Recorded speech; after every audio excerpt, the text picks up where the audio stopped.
Om Shri Sai Ram. My most loving and humble pranams at the lotus feet of my beloved Lord Sai. Respected elders, brothers and sisters, Sai Ram. Happy Avatar Declaration Day and happy Diwali to everyone celebrating. And thank you for joining us today. It's definitely one of those very momentous occasions in our lives. In many ways, it was a day that Swami declared to us that he no longer belongs only to his parents, but to us all. It's the day that we were able to have that special access that we do to Swami. It was when he started his mission of the 5 human values: love, truth, right conduct, peace, and nonviolence. Swami is the embodiment of love. He calls us the embodiments of love. And he also tells us that we are sparks of the divine. While today is recognized, or tomorrow, recognized as Avatar Declaration Day, it is also a day for us to remind ourselves that we are part of Swami, and that we are part of that spark, and that our lives are his message. At first, Swami said, my life is my message, and then he said, your life is my message, because now all the messages that he has conveyed to us throughout his life, through all the discourses, through all the examples, through all the analogies, it's now when we take those and we live those. And when people watch us, they connect us. They connect the dots, and they now affiliate us with Swami. That's when we know that we have definitely done our part as Sai's instruments. He's the musician, we're the instruments. This morning we have a program planned for you, and it is my honor to invite our guest speaker. She's no stranger to many of you, and to me she is my older sister. I've had the pleasure of working with her and sharing the spiritual coordinator role at the Cooksville Sai Center for a while. And I couldn't be happier standing here today to invite her. Sister Dharnija Satyanarayanan is an alumni of the Sri Satya Sai Institute of Higher Learning, Anantapur campus, where she earned her Bachelor of Arts degree with a major in philosophy in 1996. Raised in a devout Sai family, she was introduced to Bhagwan Sri Satya Sai Baba's teachings from an early age, which have continued to inspire and guide her throughout her life. Dharnija has been an active member of the Satya Sai organization for many years, serving in various roles, including SSE Guru Trainer, and as a coordinator for both the Ladies' Wing and Spiritual Wing. Her deep commitment to spiritual service is reflected in her leadership and dedication to the Sai mission. Professionally, Dharnija works in the insurance industry and is currently pursuing her Chartered Insurance Professional designation, further expanding her expertise in the field. Dharnija's husband is also an alumni of the Satya Sai Institute of Higher Learning, and they have 2 children. She currently resides in Brampton with her family and attends the Cooksville Sai Center. Let us please put our hands together as we welcome Sister Dharnija.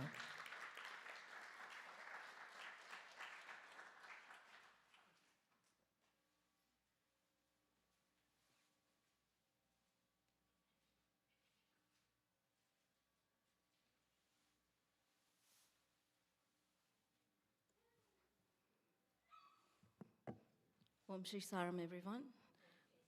My most loving pranams at the lotus feet of our Divine Mother Sai. Respected elders, dear brothers and sisters, Om Shri Saram.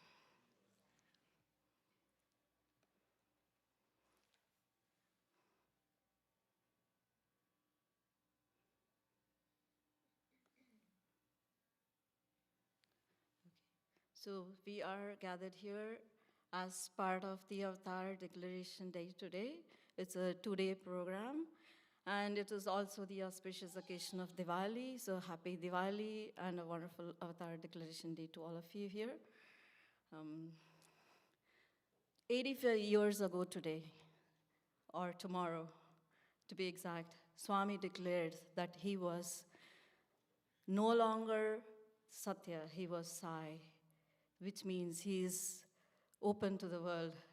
It doesn't mean we need a special avatar declaration day for us to understand that, the avatar has to declare himself.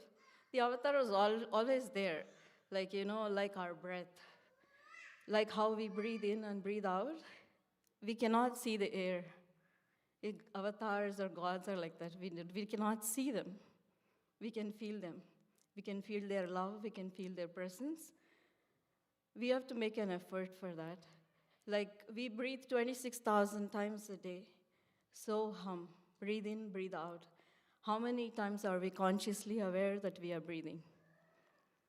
Avatars, gods are like that. Today, the theme of this event is One World, One Love, which means if we all, from my understanding, what I feel is if we are able to follow Swami's teachings, we are all able to live according to what Swami wants us. The ultimate goal for everybody, Swami says that you have to realize that you are God. I know I am God. I know you are also God. But you have to realize you are God. But I feel that's a very high concept because, that takes a lot of lifetimes to understand that we are God.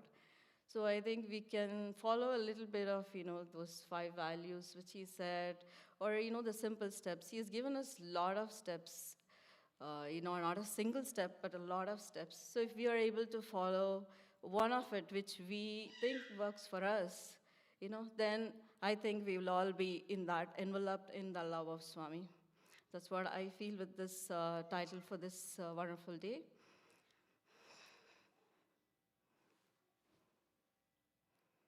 Before I start telling you how Swami came into my parents' life, this is a letter Swami wrote to his brother in the year 1947 on May 25th, because even though he declared that he was an avatar in 1940, there were a lot of people who doubted his avatarhood. He was treated like a normal man. He was questioned. He was not like, okay, the moment he declared an avatar, not everybody started to worship, started to follow what he said. Everyone has its own time, right? So Swami wanted to write a letter to his brother. So that letter is not just to his brother, that is to all of us. And that's where he says that he is Sai, and he has a task. And what is the task? The task is to foster all mankind and ensure for all of them lives full of bliss. So he wants us to live a life full of bliss. So that is his task. And he said, no matter what happens, I'm not going to be swayed by this and that. So I'm going to fulfill my task. And he did not stop at that. He says, I have a vow, which means to lead all those who stray away from the straight path into goodness again and to save them. We might have seen in our own experiences, we're not following every day, like at least I can talk for myself, we may not be following every single thing every single time, but then in a moment of trouble is when we remember him, right? And then you're like, okay, I really did not even offer this. Maybe that's why it's not working, right? And then we are again going back to the path. He's like the compass that's facing north. It always shows us the north direction. The compass does not show any other direction. So in the same way, God is our guide, and he will lead us to goodness and save us. So for that, we will have to remember him. That's the one thing we have to do. And then he is attached to the work that I love, to remove the suffering of the poor and grant them what they lack. So from my understanding, poor is not someone who does not have money, who does not have riches. From me, I think we are all poor. If we do not understand why we have come, we are just behind the world, running for powers and position, we are all poor. We all need to, make an effort so that he grants us what we lack. And then he says, I have a reason to be proud, for I rescue all those who worship and adore me. So we all have a reason to be proud because he is going to rescue, because we are adoring and praying to him. So we all should be very, very happy and proud to be here for this reason. And he has a definition for devotion. He says, I expect that those who devoted to me treat joy and grief, gain and loss with equal fortitude. He always says pleasure is an interval between two pains. It's not like, okay, I get something, I'm happy. Next day, I don't get anything. Oh, is this really God? It's not like that. We have to be equal-minded, whether we get something that we like or don't like. If we are in an attitude of surrender, we will get it. But I'm not saying it's going to be very easy. It's one of the hardest things because, sometimes what we expect is not what we get. So, but then he says, I expect, so we will try, right? That's his expectation. We will try to, be there sooner or later. So this is what he said 85 years ago. And that doesn't mean that that it is done when he left the physical body. Whatever Avatar says stays forever and ever. So we do not question the Bhagavad Gita. We do not say, Lord Krishna is no more. We follow the teachings. In the same way, even though Swami might have left the physical body because, physical bodies have a limited, they have constraints. But the divinity is everywhere. They don't have constraints. And he is everywhere. So with that, I would want to start with a few of the quotes which he said, which I think which related to me. Maybe something else will relate to somebody else. So I'm going to say, I have a reason to be proud, for I rescue all who worship and adore me. So first point is the entry in my parents' life. Okay. Swami had visited Kanyakumari in the south. So in the 1950s, in the late 1950s, Swami had visited Kanyakumari. And then he went to Tirunelveli and all those places. Those are very smallly recorded. They don't have too much of record there on those pages. But one of my mother's distant uncle happened to go there, I think when Swami went to Pattamadai in Tirunelveli. And after that, the crowds were less. So the groups were very less. They might have talked. And he started a center. So he started a samiti. So basically what they will chant Bhajans. They all want to follow Swami's teaching because you want to follow his teachings. So he started a center. And then he also started the Balvikas, like what we call the SSC. It was called the Balvikas in those times. So once he started, my mom might have been only 14 or 15. She was very studious. She told me she studies really well. She would remember everything. We have a little bit of that, only a little bit, not too much of her memory or anything. But then she was really a great orator and everything, right? Like whatever best she was.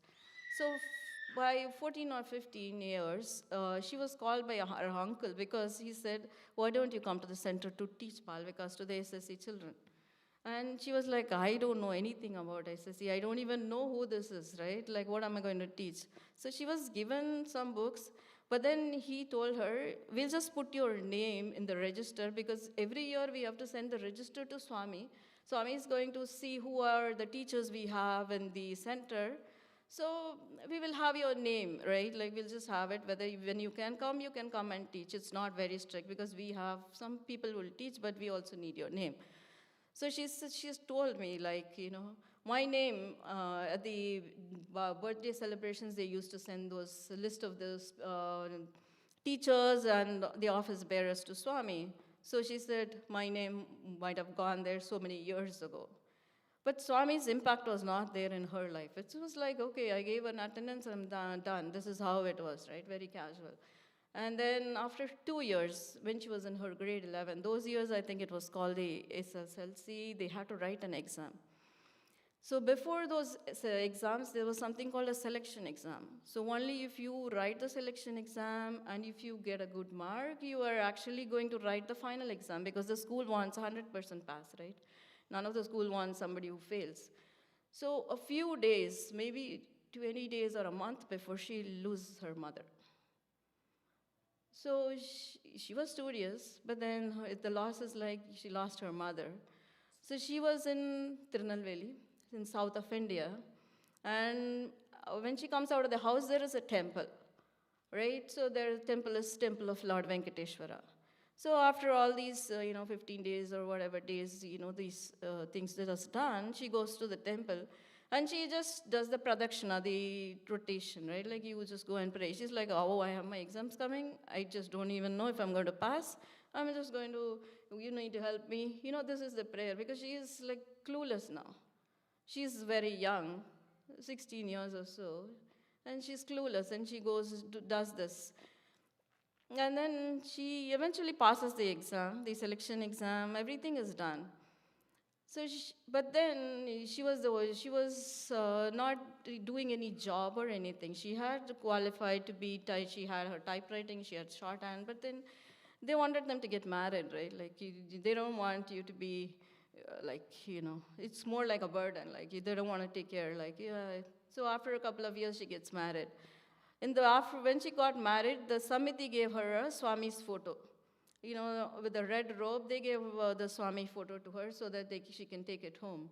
But then she tells them, don't give me these photos. I don't even know if they like it, if they even know who Swami is. So second attempt, Swami is out again. Swami is still not entered. He's trying to enter their lives, right?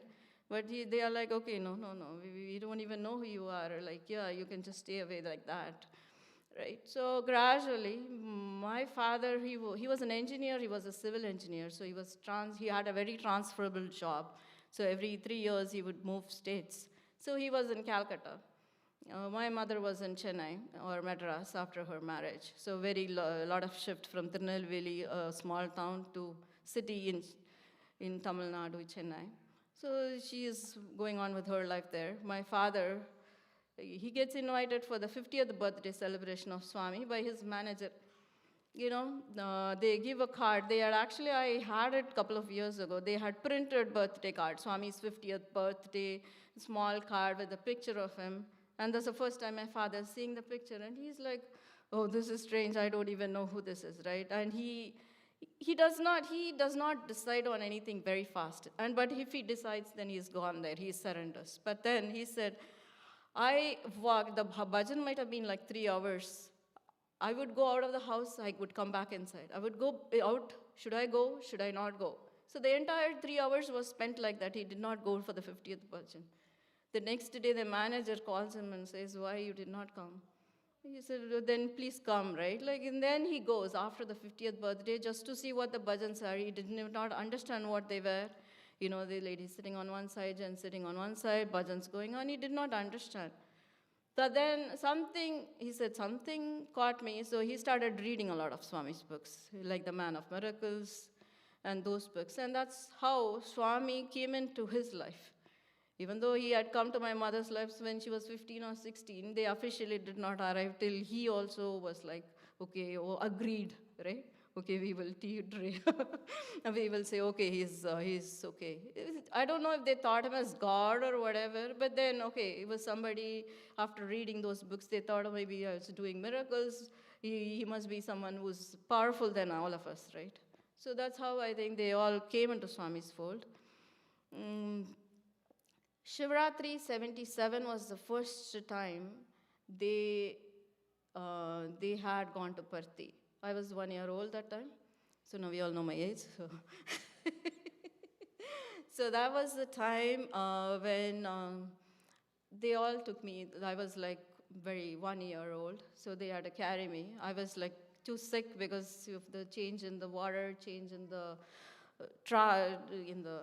travel and everything.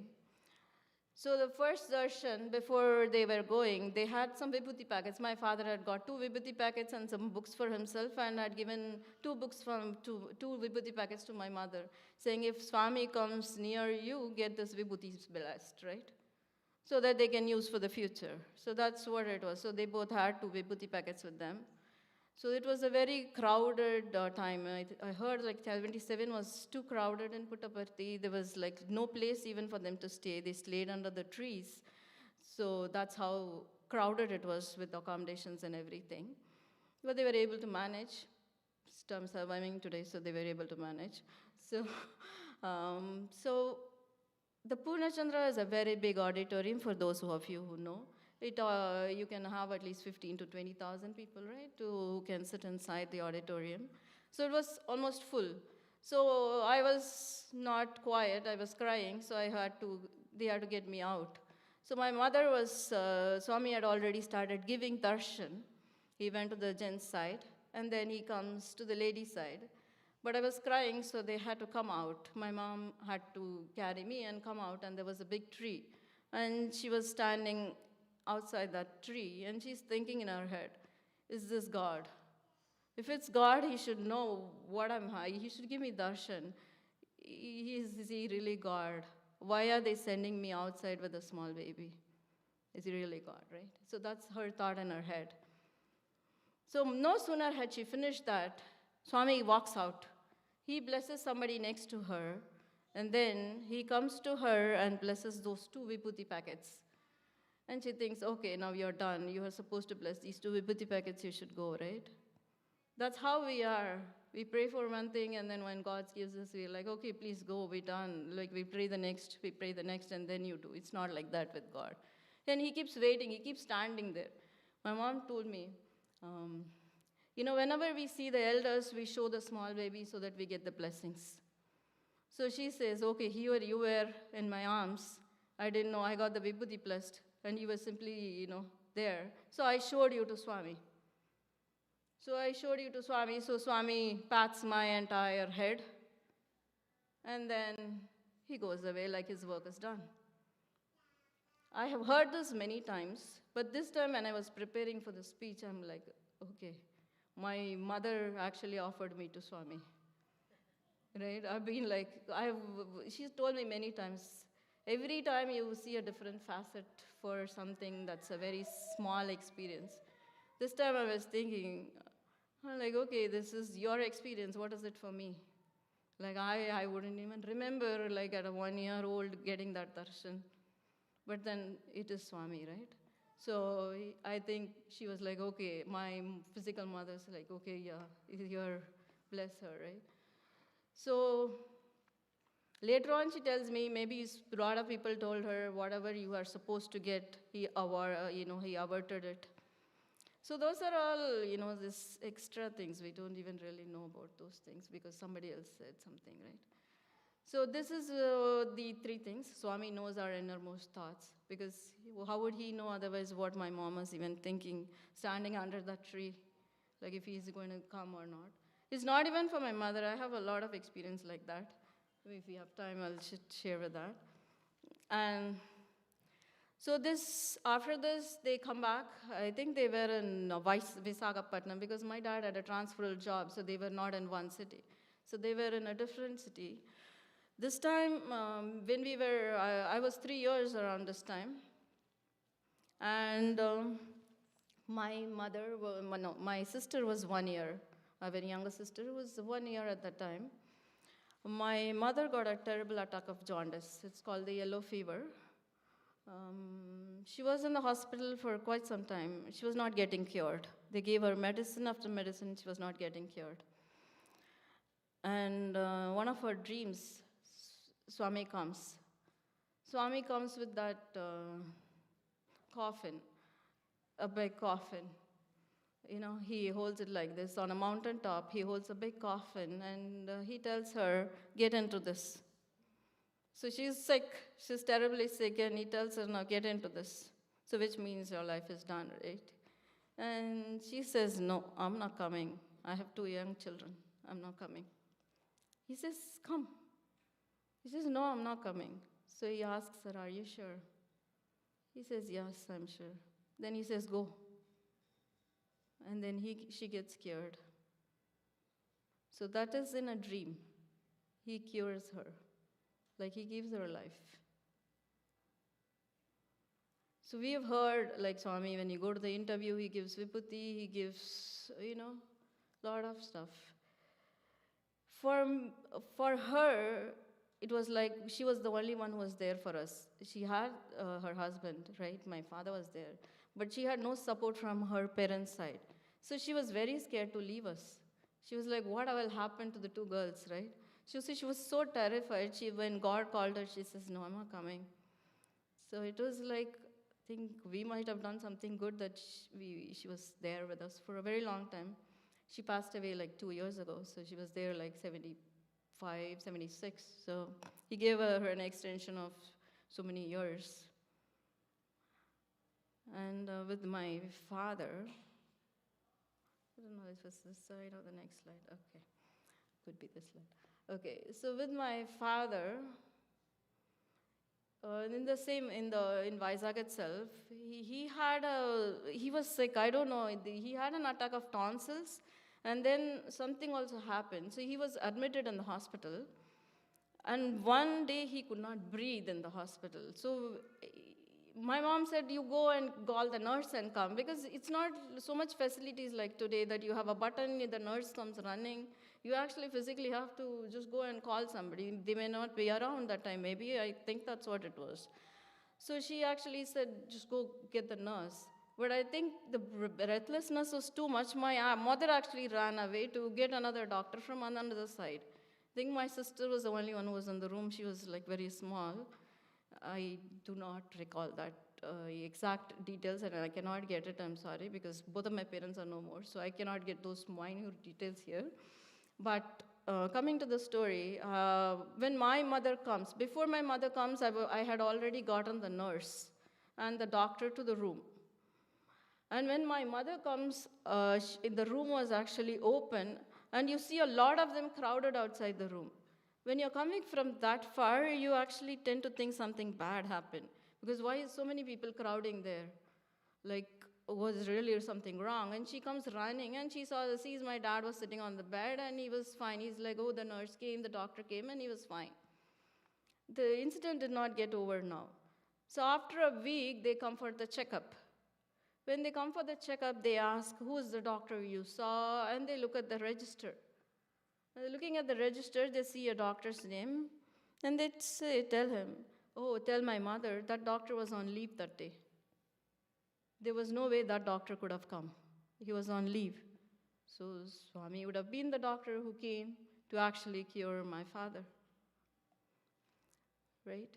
So we all may not know. Swami might come in different roles, different, as a teacher, as a friend, as any doctor, as anybody. We are only looking at this form of Swami to come and help us. We don't know who is Swami. That's why he says everyone is Swami, everyone is God. When you treat everyone as God, because we never know if we are missing the real Swami. That's what maybe I think here.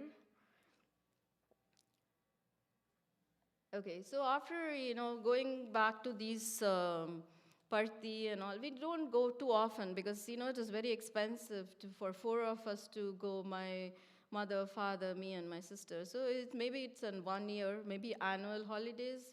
Our only vacation was just going to Puttaparthi or Vrindavan, where Swami was, few days and come back, right? That's how it was. And my mom used to tell me the crowds were very, very less. I remember sitting on those parthi sands for darshan. They didn't have the Kulwant hall that time. So the only thing before I go there, when I was young, my father told me, Swami showed me photo and said, this is your grandfather, right? So I was told that he is my grandfather because my mother's side, we did not have either my grandfather or grandmother.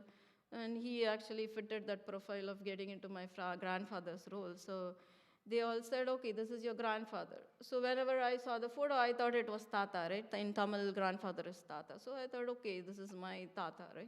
So that is how he was. He was not God. He was a relative. So, you don't pray to relatives every day.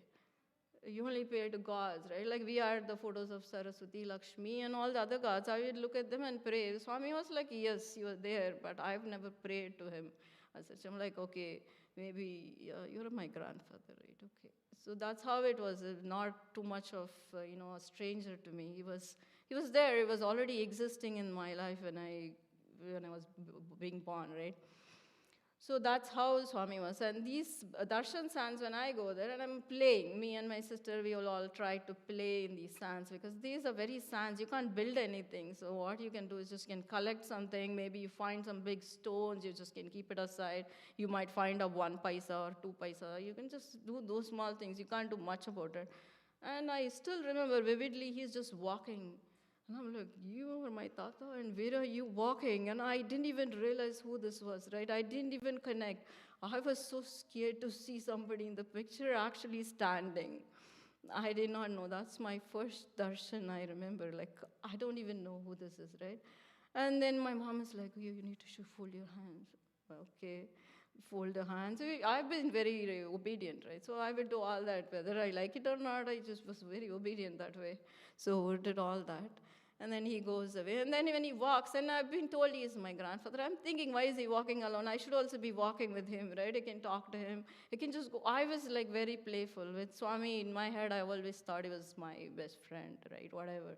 Or closer than a best friend if there's something. It was like, yeah, I need to tell you this, right? That kind. And I was actually thinking I should walk with him.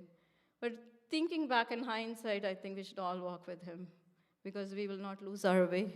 We will know which is the right way because he will take us to the right path.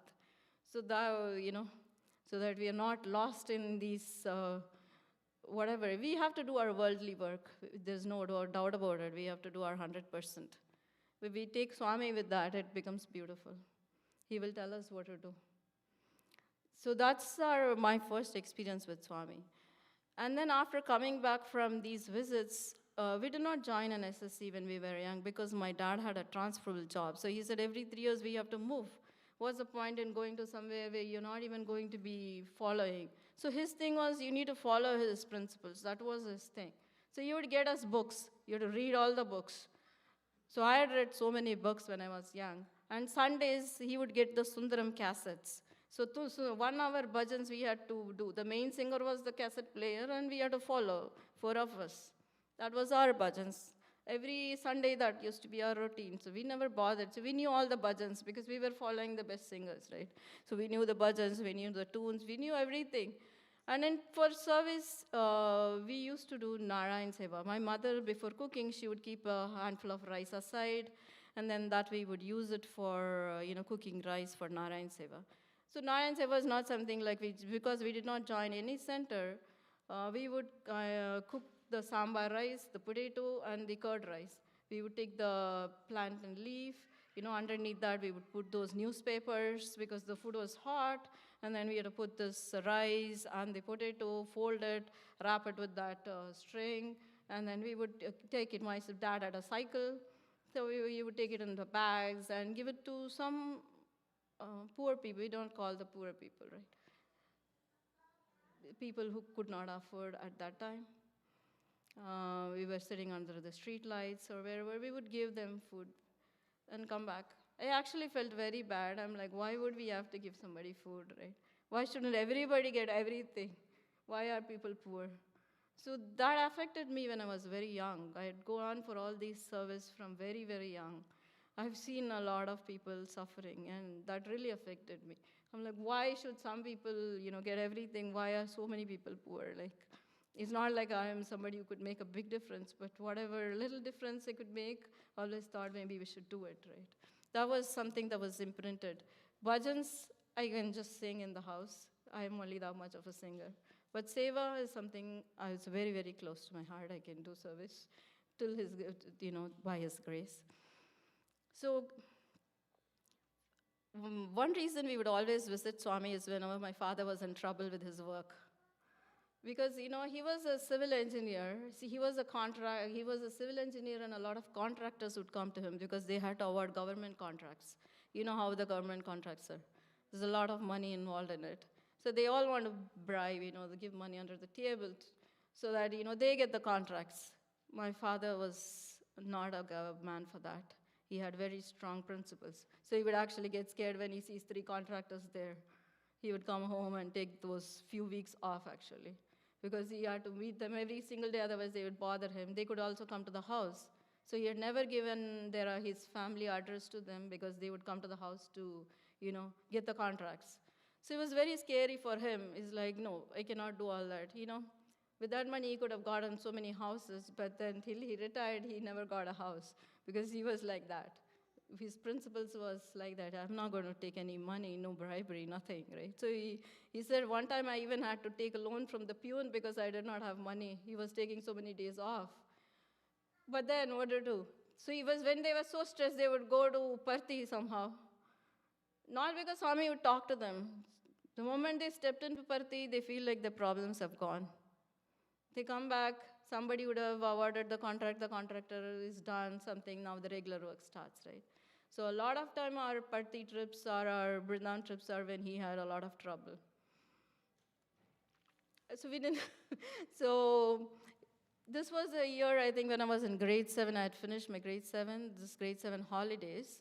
We went to Vrindavan. That time there are not many phones or, the WhatsApp or whatever facilities to know where Swami was, where he was going. Even if you knew, maybe Swami was in the morning in Vrindavan, evening he went to Parthi. So we went to Vrindavan, and we realized that in summers he go to Kodaikanal. We didn't know all those details. So there we were standing in the bus stand at Vrindavan. I'm like, okay, let's go to Kodaikanal because we've never been to Kodaikanal, right? We are so excited, let's go to Kodaikanal. We don't know anything about the finance. We only know about our excitement, right? Can we not go? Why can't we go to Kodaikanal? We can see Swami there and then we can come because it's holidays, right? So they're like, okay, let's go. So we went to Kodaikanal. We went to Madurai, then Kodaikanal. Kodaikanal Swami is one of his best. He's very, very playful. We stayed somewhere near Sai Shruti, that is his residence. That time they were building something. I think there was some construction going on in Kodaikanal. So that was the first time I remember seeing a lot of visitors from all over the world. Though they were called foreigners, right? But Swami would say they are foreigners. They're not foreigners, they're foreigners. So he had a way with his words always. So we had we were seeing a lot of them, and they were all after Bhajan and Darshan. They would all be, those times there used to be a big basket. They would put those bricks in it, for the construction. So they were all passing it around like a human chain. People were standing, and they were all passing it around. And somehow I happened to make friends with one of the caretakers of Kodaikanal. They were 2 girls. And she told me her name was same as mine. I still don't know if it was true or she was just making fun, but then it was. And she showed us every other place. She showed where the swing was, where is this place, because they were the caretakers. So she knew every place in Kodaikanal. So she showed us the entire building and all the places. And somehow I got into this role of, carrying those bricks. These bricks were so heavy, I still remember. I would hold it and I would just lean down because they were so heavy, I couldn't even carry. And then we passed it, but then they said, okay, you're too young, you're not allowed this work, right? So I had to be out of that work. But when you were doing this work, you could see up. Swami was watching from up. So it's not like, Swami is always watching us. It doesn't have to be Kodaikanal, it doesn't have to be Parthi. Swami is always watching what we do. So in that way, Swami was watching, and he would always say, you'll have to not look at me and just do your work, right? Because if I come, you all are distracted. And after some time, we saw that everyone was thirsty because, it was a hot summers and they were all working. So, and me and the other girl who we became friends, we carried a jug of water with 10 plastic glasses so that we can refill water and give it to them. And once the entire set of 10 glasses were done, we had to rewash it and fill the water and come. So this was our small service we were doing, like maybe 2-3 days. And one day, the tap from where we were getting the water, there was no water. So she said, let's go to Swami's kitchen. Right? So that is at the behind of the darshan, where he gives those darshan, where the main hall is. Behind, it's a very big kitchen. But we did not go to the entire kitchen, because when you open the door, there is a small place where there are 2 taps. We were just supposed to get the water with making zero noise, right? Because she said, Swami is somewhere there, we would make no noise. We fill the water and we come out a couple of times. One time we fill water and you feel something. Like really a very big silence, and you can feel something. When Swami is nearby, you can feel him, right? And then I look up. There is Swami. Like, he's almost only a little taller than me. I was short that time. He was a little taller. I could just see his face. It was this big. And then you can see the mole. This is why I put this specific picture. You could see the mole on his face. A lot of pictures, you do not see the mole on Swami's face. This picture, that's how close I actually got to see him. You could see the mole on Swami's face. And on top of it, I even saw a fly on Swami's mole. On that, I'm like thinking I should shoo that fly, but then, that's too much, right? But then he says, go, do your duty. That's when he says, go, do your duty. So what's my duty? Duty is to now give water. So better to go and do it, not keep looking at him. So that's what he says, right? So I think this message was very relevant. Do your duty at any stage in your life. If you're a student, do your duty, study well. Obey your parents, listen to your parents. He always said respect your parents. That's very, very important for him. He says, because they are the ones who gave birth to you, you have to pay your rent. They are your parents, right? Pay rent. They are your parents, so you need to be very, you need to be showing them respect. So that is my, not just that, so that is the Swami's kitchen experience there. And then, I have seen a lot of, people, boys in white and white, taking pictures with Swami. Like, 2 of them will stand, 1 of them will stand. And I'm like, okay, we knew the photo. We kind of saw the photograph. He's like, we'll take a picture for you later on. I'm like, okay. Swami is just standing. They come, they take the picture and go. I'm standing behind a tree and I'm watching this. I'm like, why can't I get one picture? He's just standing freely. And I'm like always like this, right? Why can't I just go there, take a picture, and he's not going to be too much, right? I'm like, in my heart, I'm thinking, I didn't even know they were students. I was that ignorant. I thought, there's some white and white are coming. Maybe there's somebody who did the Bhajans, they got some chance, right? And I'm like, maybe if I wear a white and white, I get it, right? I didn't even know what it was. So that's how ignorant I was.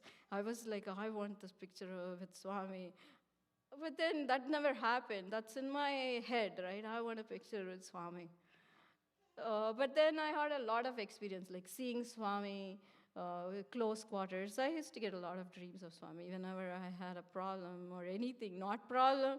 Even playfully, he would come, before Ganesh Chaturthi, I would have a lot of Ganeshas, telling one info to the other Ganesha, and Swami is in the middle playing, like small kids' dreams, like these dreams I would get. I'm like, okay, so for me, Swami was not someone strange, right? So from my grandfather, he became somebody, okay, my friend, right, a little bit. Because now I cannot call him Tata because it becomes strange, right? Like all of a sudden in a public, you call him Tata, everyone's looking at you, what happened to you, you're like, so he becomes Swami. So, and this is the next part, right? I have, to lead who stray away from the straight path into goodness again and save them. Okay, so this is my entry into the university or the Anantapur campus is again it's just only because of His grace. Because I studied in state board, that is, the syllabus was very different from where they were conducting the interview in the admissions. That curriculum was entirely different. Like I said, my dad had a very transferable job. So in my 11th grade, he got a transfer. So mid of 11th grade, we go to a different city. My father is somewhere in Kerala. We were in Chennai. When I go to this, in Tamil Nadu, they're very competitive. By end of 11th grade, they finish the 12th curriculum and they start preparing you for 12th final exam. That's how advanced they are. And here I go to the 11th, I just don't even know any of the subjects. I'm just clueless, like physics is done, chemistry. I just get like heart attacks. Like, what is this? I don't even know anything. Well, if we try for tuitions, we live very far away from the city. So there were new tuitions. So I had to learn everything. Like, it was very, very, very, very hard. It was not very easy. We didn't have all the resources like YouTube, just go, all the online teachers, nothing like that. You had to actually sit and study. So I would always pray, like, just help me pass. Like, I didn't even pray for something like, some greater things. So very small, just let me pass. So this is how this was going on with my 11th and 12th. So Swamis, those days in Sanatana Sardi, you get those admission, when the admissions open, you get those forms and all that. So my parents decided, it was my mom's wish, right? The first time she sees Swami, she saw everybody in the school, they were very disciplined. She thinks, okay, let me put her in if she gets a chance, right? It's my mother's dream. I had no clue of this college, right? Maybe I've seen people walking, but I'm like clueless there. And my mom said, oh, okay, the form has come, let's fill it up and send it. And then after some days, we get the invite for writing the entrance exam. I go to the exam, physics, chemistry. Most of it, I'm like, Om Shri Sairam, I just take it. I don't know anything. I'm like, okay, Om Shri Sairam, ABCD choices. Whichever comes Sairam, I will put that tick. That's it, right? English, okay, I did. Then they call you. There are 2 rounds. One is your writing, and the second one is an interview panel. Like, you have 5 people sitting there in that panel, or the warden, the registrar, all those top profile peoples there will sit there, will interview you, will tell you how you did with whatever it is, right? So before we go into the interview, a couple of them actually had finished. They were coming out. Some of them said, we're not getting. They actually told you, like, they were not getting the seats. Some of them who went before us, they were not getting seats. They were only getting in different things, not the stream they applied. Some of them were disappointed. Here my dad is like, okay, now you are going. Even if they give you a sweeper job, you take it, right? Because that's how he wanted me in the university. I'm going for a student job. He thinks, okay, even if they give you a sweeper job, you take it. I'm like, okay, as long as I can escape from the house, I will take whatever I want, right? So I go in there to the panel interviews, and they said, okay, your physics is not good, you didn't get good marks. That I know anyways. Chemistry is not good. Okay, that's great. And then they said, okay, so we cannot give you admission. So that is a sad thing, right? Why can't Swami give me admission? So it's okay, but I had to come out, right? Like, they're not going to give me admission, I have to come out. So the interview panel is there, and then I'm going out, actually.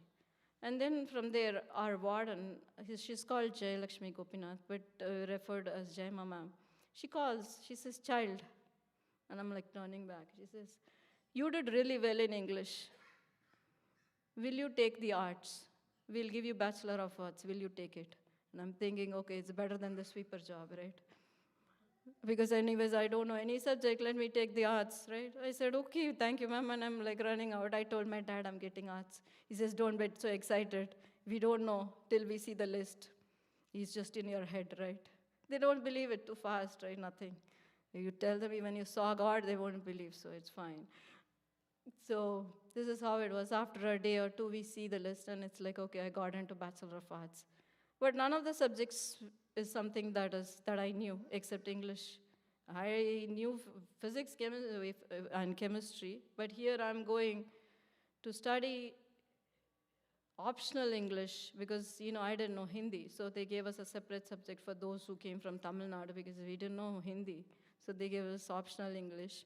And then I'm like, okay, philosophy was an option, so I took that. I had to learn about the Upanishads and all that, everything was new.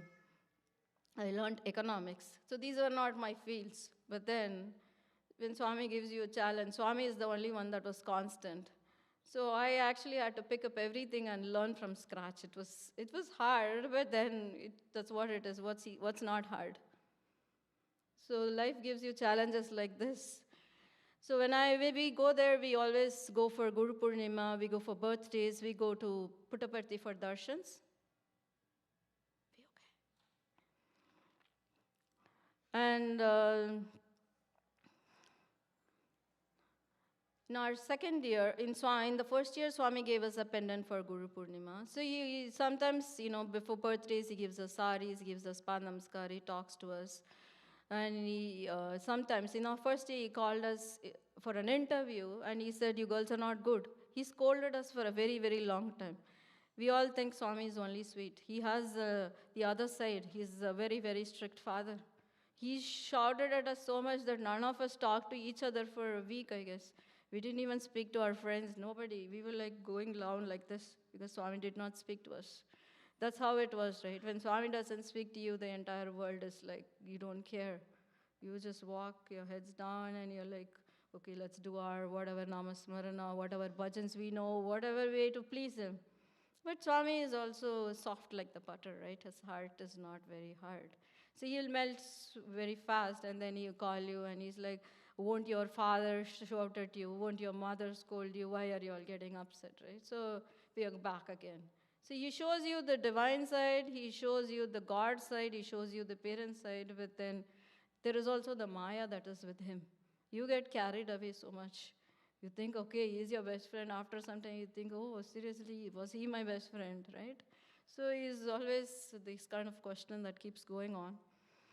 In Brindavan, he gave us an interview. Okay, before we go there, there was a time the Kulwant Hall was being constructed. Now you see all those those, what is it called?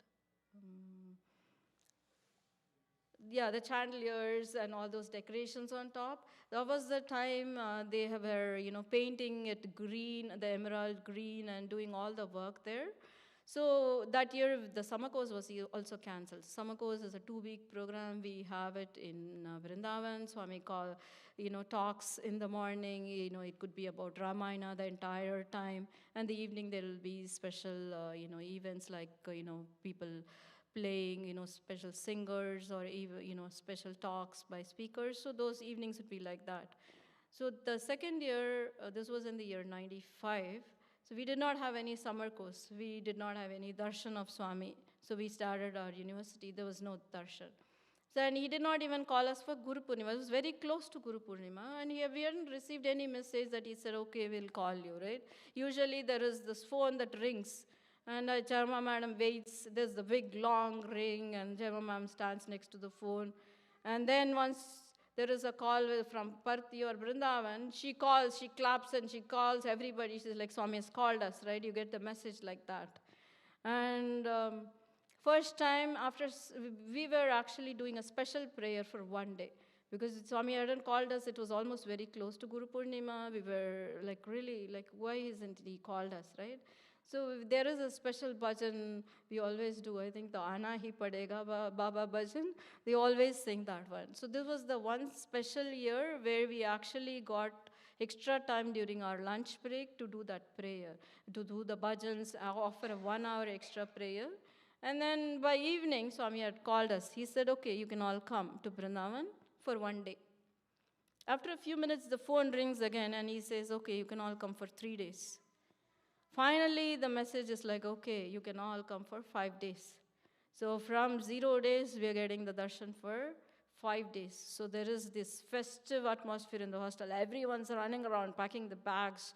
You need to just pack it because the bus is coming in the night. So whatever stuff you have, you're just going to move it down. And we always practice group songs because we know if we are going to Parthi or Vrindavan, if Swami says sing, we all sing as groups. It's not a singer or one person. We always practice group bhajans. So we had some few songs that we had practiced, and we go there. So he sends us 10 buses with security guards because we would be late in the night. So he is that caring mother who wants to send 2 security guards along with every bus so that by the time we reach there, it's almost 9 or 10 p.m. And then he sends somebody and inquires have the girls come. That's how much love he has for, everybody. And the darshan in the Sai Ramesh hall, that was the time. And it was a very small Kalyana Mandapam where we had to stay. It was not any big place because it was very, very small. And all 500 of us had to cram, and maybe it was a little bigger than this, I guess. Or maybe this size, that's all it was, the Kalyana Mandapam. And we all managed to stay there because the goal is only Swami. The place was not the goal. The goal is, Swami. And the next building was Swami's residence, the Trai. So we were told to keep quiet, because if we make any noise, and you know how girls are like, we're not very quiet, we're a very noisy group, right? So they actually instructed us, no gossip, no talking. You should walk like you are gliding, right? No noise, because Swami is in the next building. And one of the days, Swami says, after darshan in the morning, I'm coming to the Kalyana Mandapam. And you can see, we just fold everything and just keep it and come, because we have to rush for darshan, right? Swami had constructed 3 temporary washrooms for us, because we could not use the boys. So he had constructed 3 washrooms, separate bathrooms and washrooms for us. That's how it was. And Swami comes. So our seniors, we were in our second year, so the seniors were those in the third year. So they had folded everything, they kept everything in one corner, made everything clean. Within 20, 25 minutes, they cleaned everything. And Swami comes and sits, let's see if this is the hall. Swami just, sits here with the chair. And we all are crowding so much closer to him. It's very, very close. We've never been like that. And then he inquires, how are you all doing? When he starts, it's always the regular, how is it? How are you? As if he doesn't know. But then we have to answer, right? How are you? Regular conversations happen. And then he says, I did not call you all because the construction was going on in Puttaparthi. The Kulwant Hall is getting expanded. And I did not have rooms because all my guests have come. I have a lot of devotees come. So I don't have any rooms for you all. But you all prayed so hard, I had to make something, right? So that's when he constructs those temporary washrooms and all that for us. And he explains to us why he couldn't call us earlier. And you would think he is just a regular anybody, right? No, but he is God. He is coming and telling you all this. Okay, this is why I could not do it. And then he tells us about the water project. He says, I'm doing a water project. It's not this big. It's not this big. It's not this big. It's this big. Right? That's how he gets so animated. He gets so excited like a small child. He's like, I'm doing a very big water project. I'm going to give water to all the people in Andhra Pradesh, in Tamil Nadu, because people don't have water. Water is very important. Then he talks about his projects. We were very fortunate, just to listen to him, just to be in that presence. He took a form, he was there. But I think everyone has that, we will all pray so that everyone gets it. So that's when he said, this is your mother's home. You can come whenever you want. We were thank you, Swami. He's like, will you say thank you to your mother? That's how he says, will you say thank you to your mother? Come whenever you want. So I think he wants everyone to come whenever we want, right? It's only when he wants we can go there. So that is with the university. And then after the university is over, we have something called the security duty. It's not like Swami needs any security. It's like when Swami comes for darshan, you might have seen, for those who have gone to Parthi, there are a few girls in the front who wear a yellow scarf and sit. They are the alumni. And they are doing something called a security duty. The main job was when Swami comes, you have to make sure it's like a crowd control. You make sure that people, everybody don't get up and give those registers, just jump, like that. Even though there are regular sevadals there, this was something extra, just he gave it to us. The sevadals were already doing that, coming from every state, they were doing it. But he had given us this, extra privilege, so to say, to give. The one thing we had to do was we cannot bow to Swami when he comes even close to us, because we were doing our duty. So we were told not to talk. We cannot talk. We cannot bow down to Swami however close he comes. And sometimes we actually have to turn our backs to Swami because we have to look at the crowd. So these were our rules, right? So I had an opportunity to do security duty many times. Because after university, I had some time. I did not already just go and study something. So I had some time. There were 2 incidents I want to tell, maybe 2 or 3, I'll see. after when you do the security duty, you get the Pada Namaskar. You sit with the Sevadal and you get the Pada Namaskar. So the Pada Namaskar is the most coveted one, right? Because you get the Pada Namaskar and then you're done. I do the security duty for 2 weeks. My sister was studying in the university.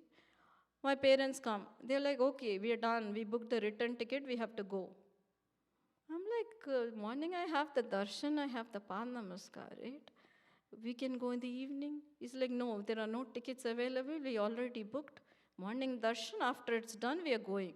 It's only a matter of an hour extra. But he says, my father says, no, there are no tickets available. We just have to go back. And I'm like very disappointed. I tell the security in charge, I'm not staying back because I have to go. My father booked the ticket. She's like, are you sure we're getting Pada Namaskar? I said, my father is more important. Whatever he says is what I have to listen. I have to go home. So I go home, right? And I was very, very sad, very dejected because I'm missing that Pada Namaskar. I was literally not even talking to them, even though I went with them. I was like crying in my heart. He's like, my father's like, you've gotten so many Pada Namaskar. Why are you worried? You will get, some other turn. I'm like, no, you're supposed to get it. You shouldn't have, done this. So, but I don't fight too much. I'm like thinking in my head, why did he do this? And after we reach our destination, I'm very tired and I'm sleeping. I said, I don't want anything to eat, I'm sleeping. And in my dream, I see Swami. He is coming, and the feet are so huge, you cannot believe. One feet is like an elephant's feet. It's just so huge. He says, take Pada Namaskar. And I could really place my head like that, and I got up very happy, thinking it was real, right? But it is real. So that's how it is. You have to listen to your parents. But then, if you are supposed to get a Pada Namaskar, he will give you some way. He did not have to wait on that line. I had to go home, but then he comes in my dream and he gives me that big of a Pada Namaskar, which I still remember. That feet was not like this regular, small, it's really huge. Right? And it was a really, really beautiful darshan there. And then the other one is, like I said, when we were doing these duties, we were not allowed to take any flowers to give it to Swami, right? That time they had some new rules that were put in place. Don't take any flowers, no cameras, a lot of things were not allowed. So, and usually there are people who check in the gate and then they send it. So I was sitting in one of the, when Swami comes from darshan from the newer building and he turns right, that's where one of the places I was sitting. And there was a very small girl, maybe 2-3 years, she was sitting with her mother at the back. So Swami was coming like this. And all of a sudden, this little girl shows a rose flower. I don't know from where she got, because she was supposed to sit at the back. She was sitting with her mother. She almost comes next to me and comes here. And then Swami blesses that, and he looks at me and he says, hey, ladki, tu kya karta hai? He's like, what are you doing, right? So now, whenever we don't follow these rules, they don't give us duty the next time. And now, what does Swami do? He talks to me. He breaks that rule. He doesn't, because I'm doing the duty. He is like, ye ladki, tu kya karta hai? So once the darshan is over, all the security girls are coming to me and asking, what did Swami tell you? So the focus just goes to a different level now. What did Swami tell? What did Swami tell, right? They're not worried about, why did that girl come with the flower? So that's how Swami saves us. In very small instances, Swami will come and save us like this. It was one more little instance which I remember, like in the security, I have a lot of lovely instances. There was one time who was a lady who was next to me. She was asking some questions to Swami. She's like, Swami, will my problem get over? I have this and I have this. So many questions she was asking. And Swami, instead of looking at her, he looks at me. I'll take care of it. You don't worry. Everything will be all right. You don't worry. I will take care of it. And he's just looking straight at me. And I can't even look fully. I'm on doing the duty. That's one side's telling me, oh, doing the duty, don't look. And then we are like, okay. And then finally, after the darshan gets over, she asks me, did Swami talk to me? That's how it is when Swami, wants you to listen. You will give you the message. It's up to you to receive the message or not. Okay, so I told you all that I was very involved in the seva part. So this seva part, when I was young, I didn't have much of it. So when we go for bhajans, I would arrange the slippers.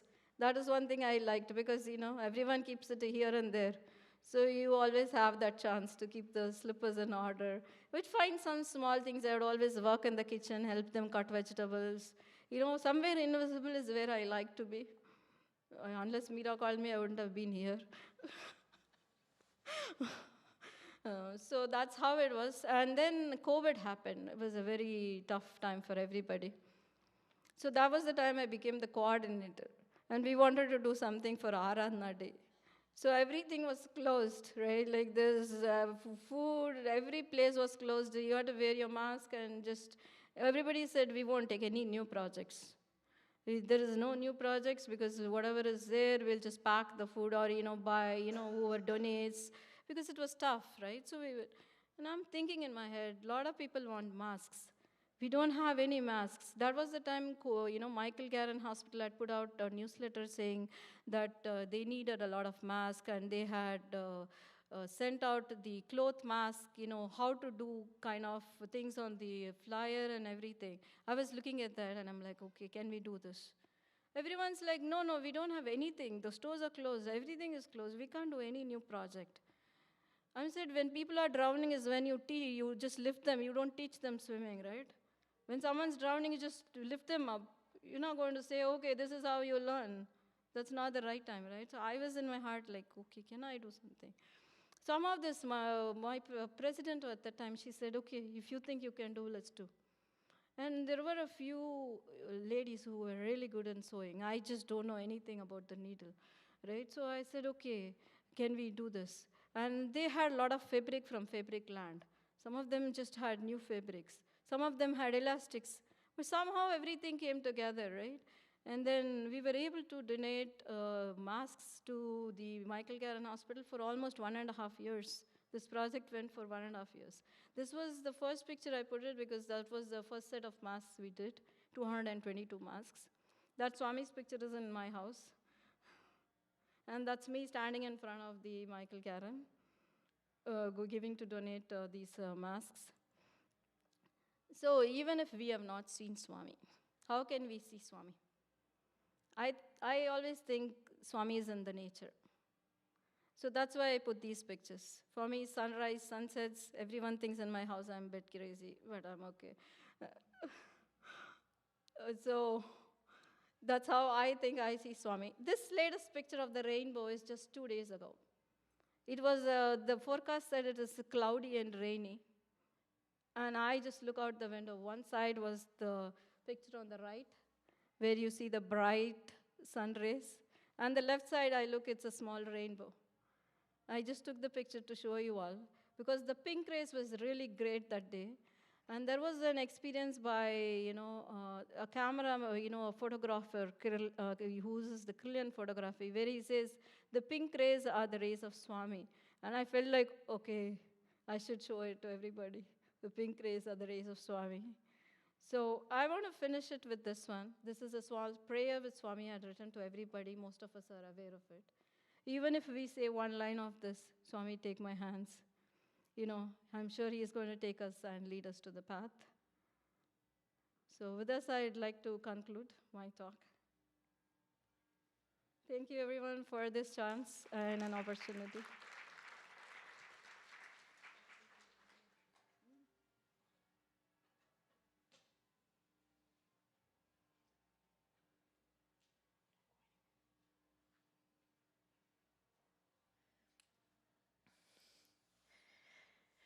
Please, let's give Sister Dharanija a round of applause for that wonderful, wonderful speech. I have a few thoughts, actually, from her talk. I love the analogy and the example of parents pay rent. Never thought of it that way before. And I think it definitely explains a lot. I also have another question, And this is probably now me analyzing. You know how you said you went for the entrance exam and didn't know half of it? Now I have the question. I don't know how many of us actually sat through that exam and actually knew something. Because from what I can see, it seems like a lot of us went there not knowing anything, probably failed the exam, but ended up there anyway. Right? So maybe 50% of us there were just supposed to be there. Right? Definitely a blessing. I think we share that in common. Something that I would like to also comment about was dreams. I've had that question come to me a lot, that how do you know that your dreams of Swami are real? Swami doesn't come to you unless he wants you to see him. He won't come to you unless he has a message that is meant for you. So no, did we have to personally and physically be there in Prashanti Nilayam to have a conversation with Swami or to experience Swami? No, not at all. Swami would come to us in dreams, still comes to us in dreams, and that is your darshan with Swami. It is not something that's subconscious, it's not coincidental, it's not. It's Swami saying, well, I wanted to talk to you, so let's talk. So always, always, always consider those dreams as Swami's message. It's Swami, you don't have to physically be there. And a lot of times, you know, we look at the Kulvant Hall, or we look at the Sai Ramesh Hall, or any one of those halls that we go for darshan, and we're probably sitting way at the back. If you're lucky, you'll get row 1. That hardly ever happened. I know in the olden days, they had us taking tokens, right? And if you got row 1, you were lucky. And if not, well, next time. Better luck next time, right? And the pressure was on for that person who had to pick that token. Oh man, that pressure was on, because now the whole line is waiting for you to pick that token. And if you pick row number 20, well, you weren't the best person that day. You weren't liked very much, right? You could have been sitting at the very end of that hall, but it didn't matter. If Swami wants to talk to you, he didn't have to call you in for an interview. He didn't have to call you. There were ways, right?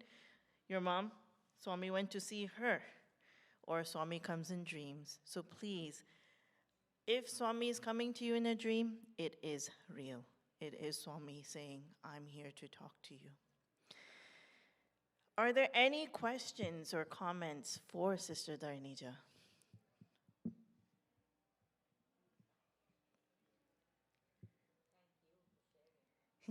Yes, definitely. Thank you for sharing.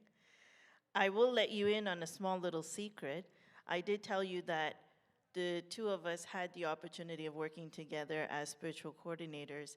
And you know that app that we launched this year, Eye to Sai? The brains behind it, truth be told, was hers. The year we were coordinators at Cooksville Center, I think it was during COVID time, and we said we needed to do something that was different for Swami's Aradhana Mahotsavam that year. And she said that instead of it always being a program that we come, we perform, we forget, and we move on, it should be something transformative.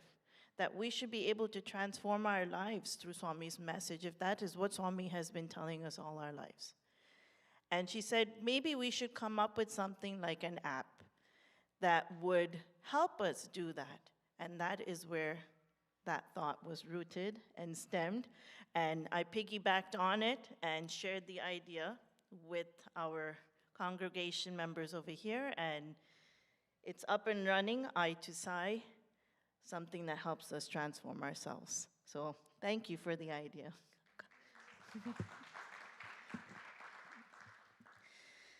With that, I would like to once again thank Sister Dharnija. It feels weird saying Sister Dharnija. Dharnija Akka, for sharing your wonderful experiences, thoughts. Definitely took me back to the days of being there as a student, you know, the chaos of having to travel to go see Swami with the buses, the food, the everything that goes with it. Definitely brought back a lot of good memories. On behalf of the center, I would like to ask Auntie Kala to present you with a small token of appreciation on behalf of all of us. Auntie Kala.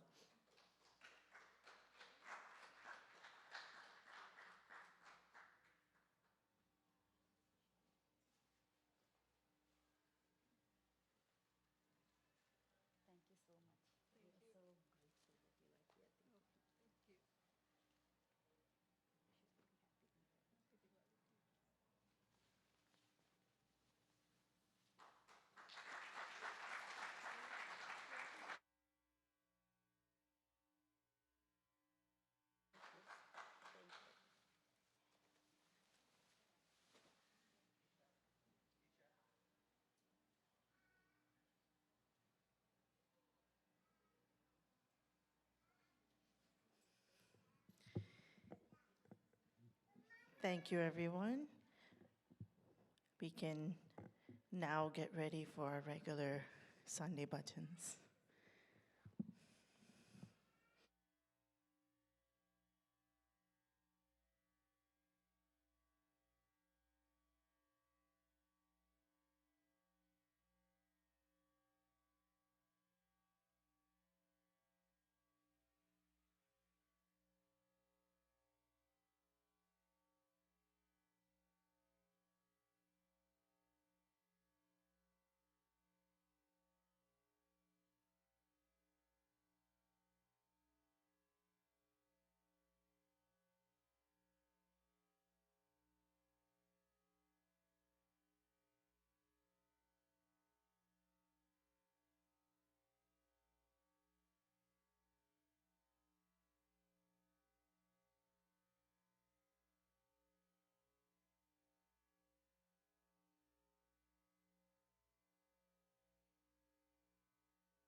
Shri Guru Bhyo Namaha Hari Om Ganana Tva Ganapati Gum Havamahe Kavin Kavinamupamashravastamam Jeshtarajam Brahmanam Brahmanaspata Anashrinvannodibhisida Sadanam Prano Devi Saraswati Vajeebhirvajinivati Dhinama Vitrayavatu Ganeshaya Namaha Saraswatyai Namaha Shri Gurubhyo Namaha Harihi Om Om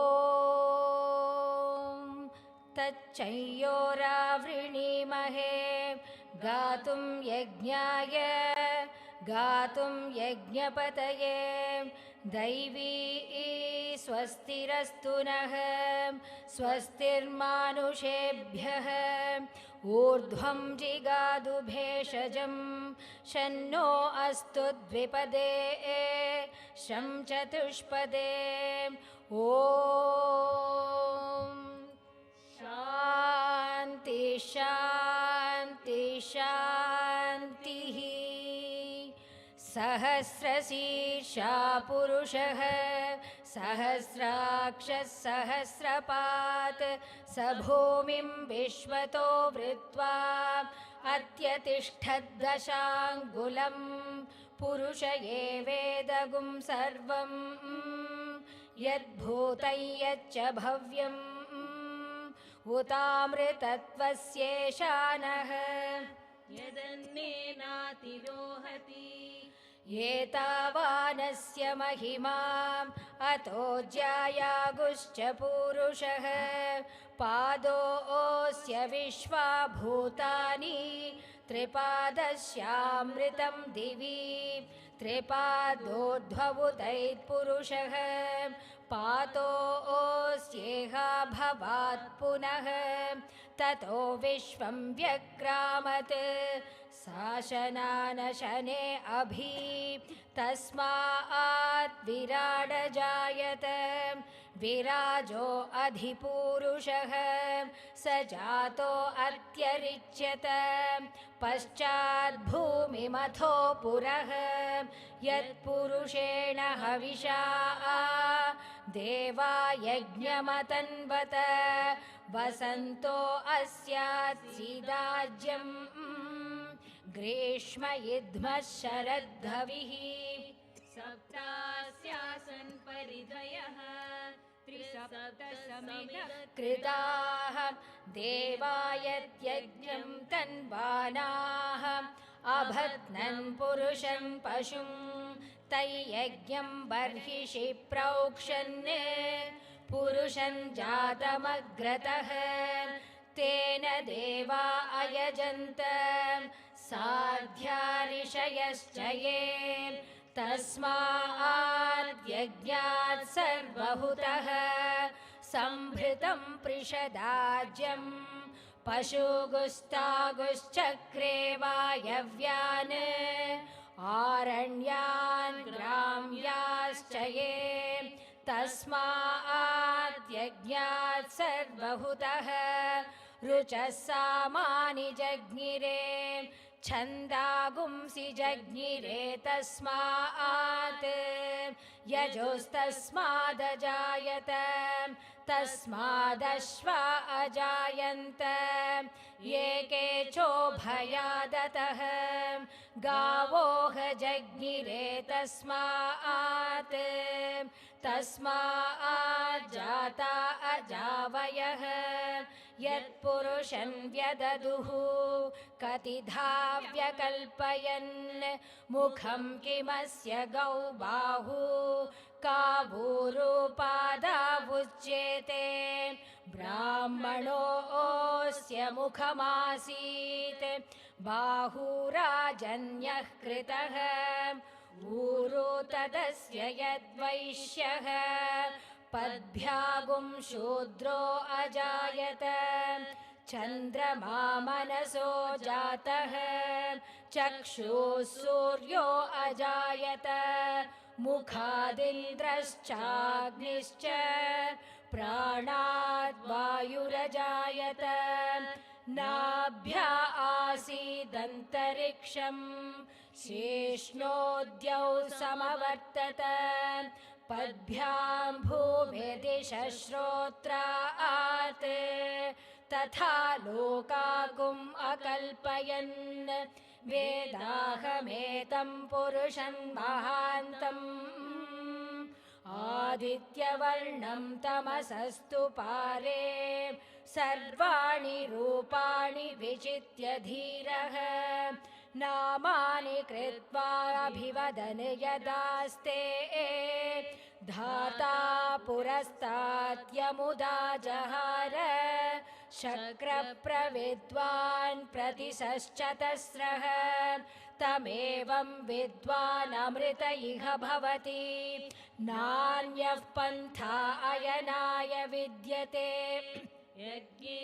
यज्ञमयजन्त देवाः तानि धर्माणि प्रथमान्यासन् तेहनाकं महिमानः सचन्ते यत्र पूर्वे साध्या सन्ति देवाः अद्भ्यः सम्भूतपृथिव्यैरसा च विश्वकर्मणः समवर्तताधि तस्य त्वष्टा विदधद्रूपमेति तत्पुरुषस्य विश्वमाजानमग्रे वेदाहमेतं पुरुषं महान्तम् आदित्यवर्णं तमसः परस्तात् तमेवं विद्वान् अमृत इह भवति नान्यः पन्था विद्यते ययनाय प्रजापतिश्चरति गर्भे अन्तः अजायमानो बहुधा विजायते तस्य धीरा परिजानन्ति योनिम् मरीचीनां पदमिच्छन्ति वेदसः यो देवेभ्य आतपति यो देवानां पुरोहितः पूर्वो यो देवेभ्यो जातः नमो रुचाय ब्राह्मये रुचं ब्राह्मं जनयन्तः देवा अग्रे ततब्रुवन् यस्वैवं ब्राह्मणो विद्यात् तस्य देवा असन्वशे ह्रीश्च ते लक्ष्मीश्च पत्न्यौ अहोरात्रे पार्श्वे नक्षत्राणि रूपम् अश्विनौ व्यात्तम् इष्टं मनिषाण अमुं मनिषाण सर्वं मनिषाण तच्चैयोरावृणीमहे गातुं यज्ञाय गातुं यज्ञपतये दैवी स्वस्तिरस्तु नः स्वस्तिर्मानुषेभ्यः ऊर्ध्वं जिगादु भेषजं शन्नो अस्तु द्विपदे शं चतुष्पदे ॐ शान्ति शान्ति शान्तिः ॐ हिरण्यवर्णां हरिणीं सुवर्णरजतस्रजां चन्द्रां हिरण्मयीं लक्ष्मीं जातवेदो महावह तां महावह जातवेदो लक्ष्मीमनपगामिनीं यस्यां हिरण्यं विन्देयं गामश्वं पुरुषानहम् अश्वपूर्वारथमध्यां हस्तिनादप्रबोधिनीं श्रियं देवीमुपह्वये श्रीर्मा देवी जुषतां कांसोऽस्मितां हिरण्यप्राकारामार्द्रां ज्वलन्तीं तृप्तां तर्पयन्तीं पद्मे स्थितां पद्मवर्णां तामिहोपह्वये श्रियम् चन्द्रां प्रभासां यशसा ज्वलन्तीं श्रियं लोके देवजुष्टामुदारां तां पद्मिनीमीं शरणमहं प्रपद्ये लक्ष्मीर्मे नश्यतां त्वां वृणे आदित्यवर्णे तपसोऽधिजातो वनस्पतिस्तव वृक्षोत बिल्वः तस्य फलानि तपसानुदन्तु मायान्तरायाश्च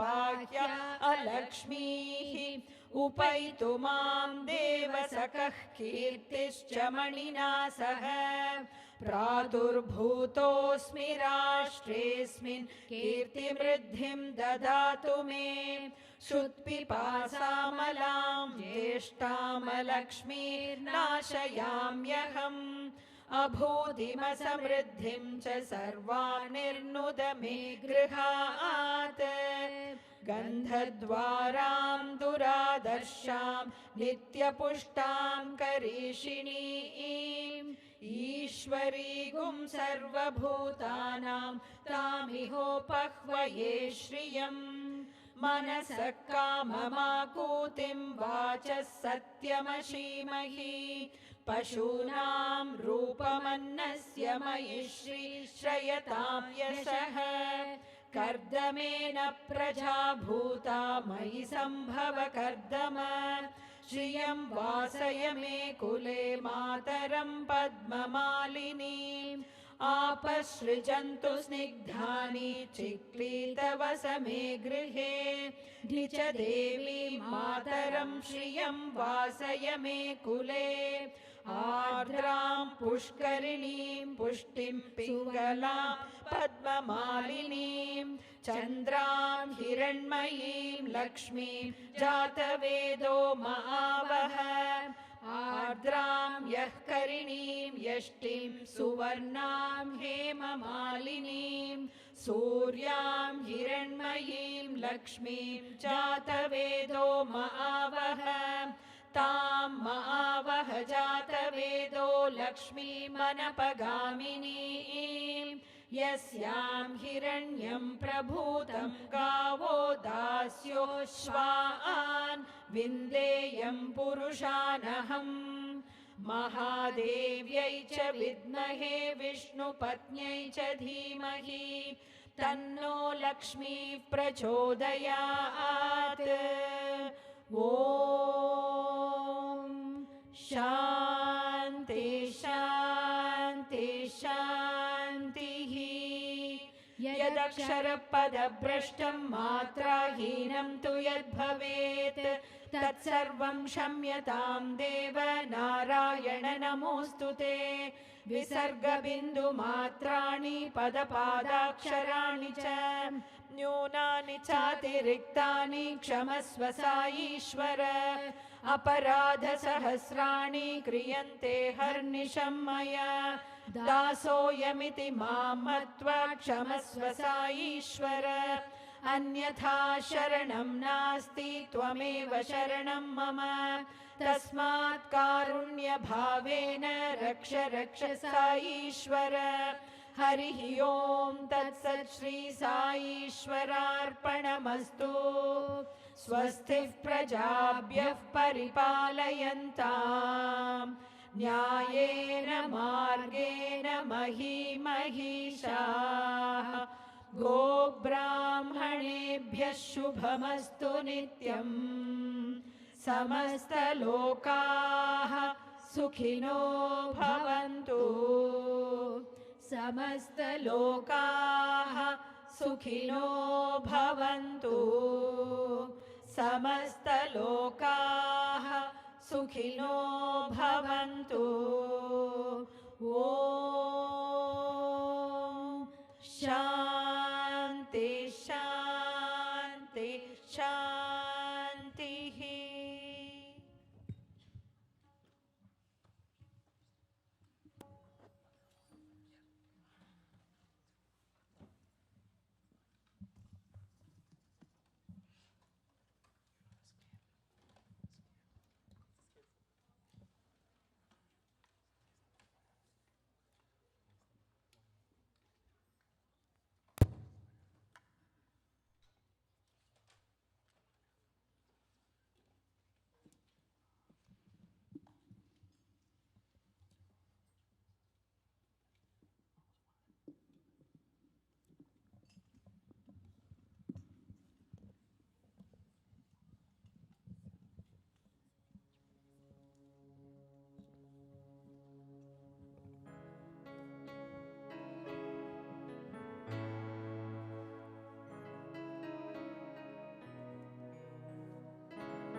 In the divine ambience of love and devotion, we have gathered here to celebrate the sacred occasion of Satya's Avatar Declaration, a moment of truth and unwavering faith.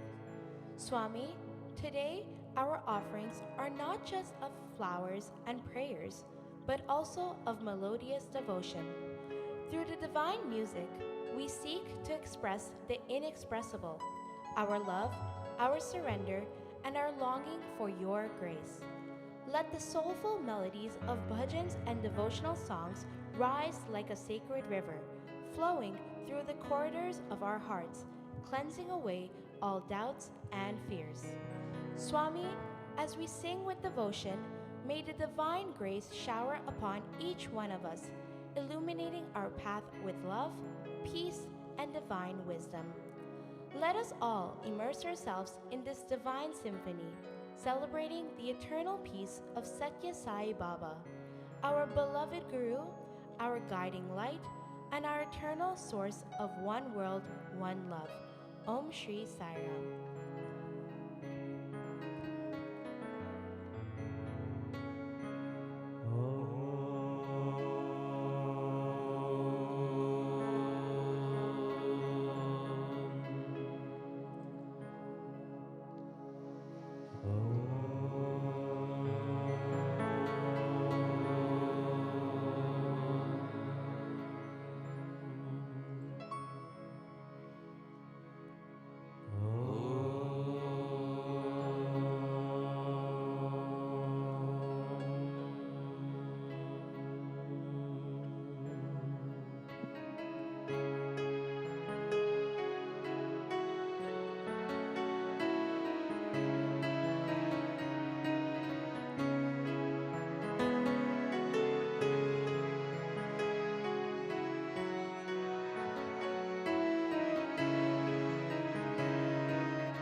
గడిచే ప్రతి క్షణం నీతోనే గడపాలని మేము వినే పదాలన్నీ నీ మాటలే కావాలని గడిచే ప్రతి క్షణం నీతోనే గడపాలని మేము వినే పదాలన్నీ నీ మాటలే కావాలని మాలోని తలపులన్నీ నీకు వివరించాలని క్రియలన్నీ కర్తకే అంకితం చేయాలని వేచి ఉన్నాము ఈ రోజుకై ఓ నేస్తమా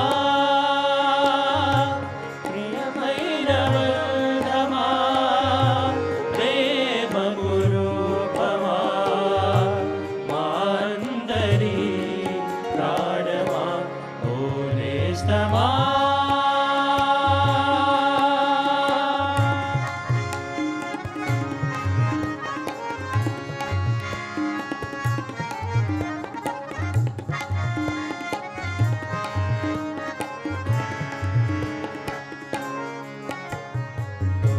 జీవన వేణులో మోహన రాగం పలికించి ప్రతి మనసులో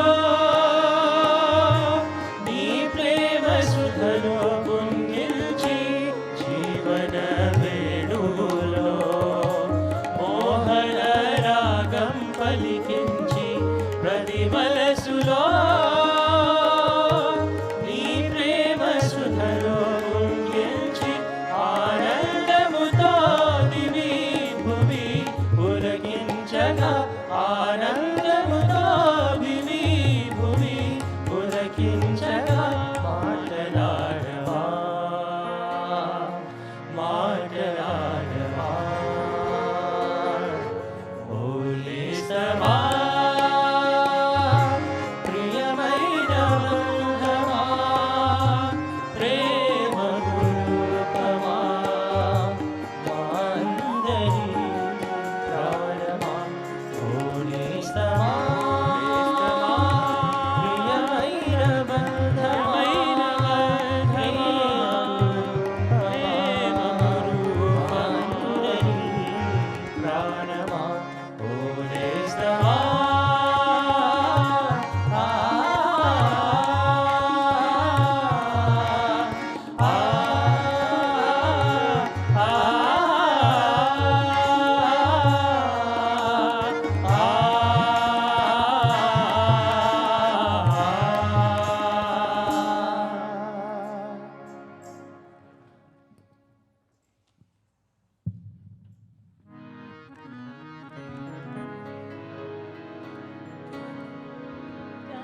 गणनायकं गणेश्वरम्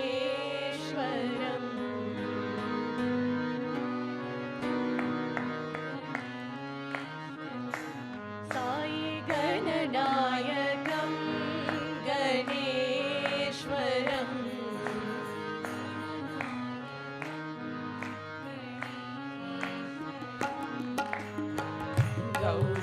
गौरीतनयं गजाननम्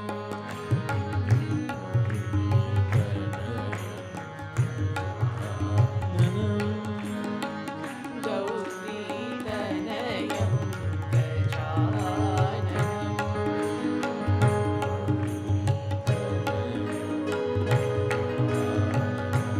साई गणनायकं गणेश्वरम्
आनंद तांडव नर्तन गणपति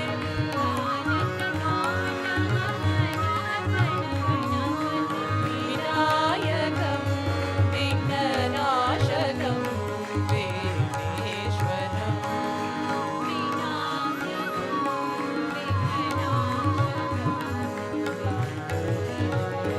साई विनायकं विघ्ननाशकं विघ्नेश्वरं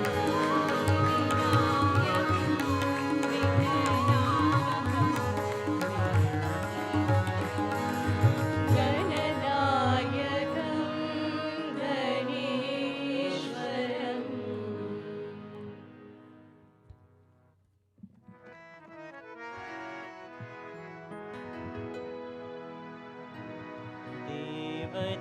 देवदेवोत्तम दीन संरक्षक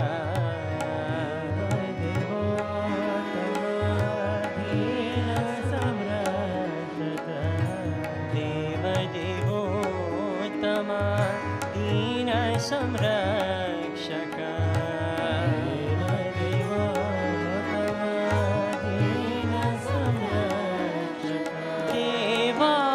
देवादिदेवा दयामया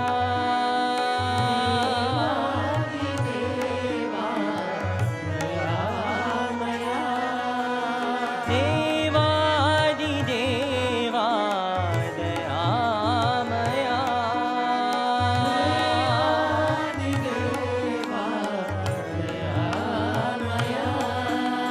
श्री साई देवा कृपामया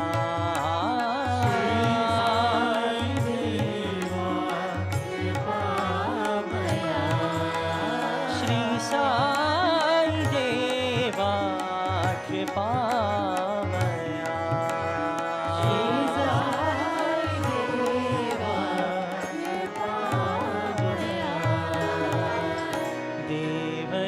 देवदेवोत्तम दीन संरक्षक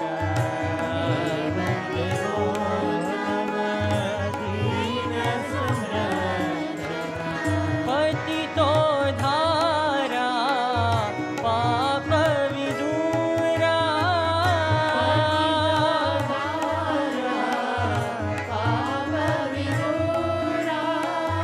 पतितो धारा पाप विदूरा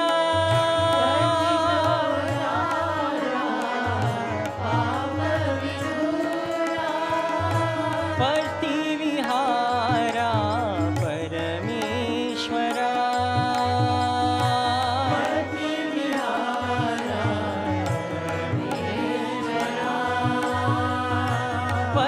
प्रतिविहारा परमेश्वरा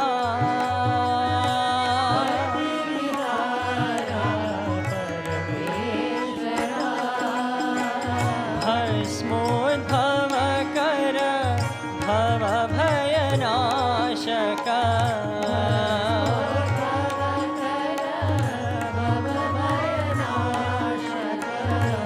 भस्मोद्भव कर भव भयनाशक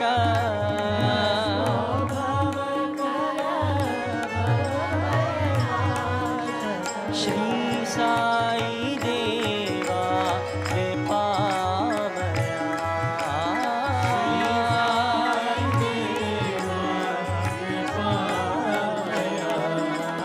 श्री साई देवा कृपामया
साई देवा कृपामया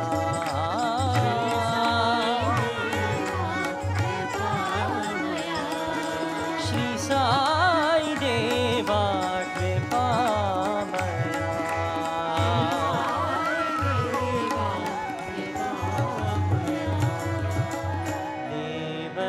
देवदेवोत्तम दीन संरक्षक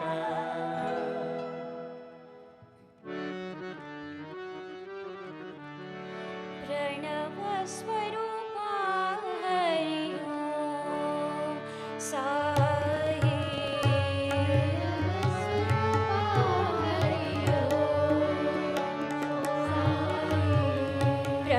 प्रणवस्वरूपा हरि ओं साई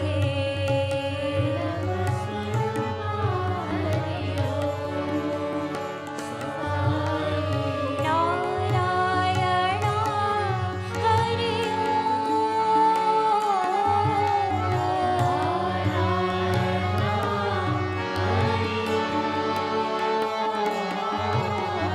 नारायणाय हरि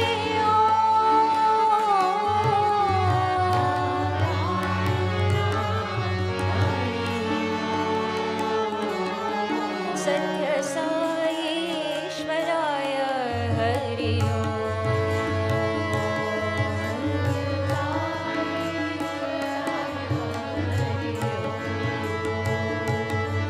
सत्य साईश्वराय हरि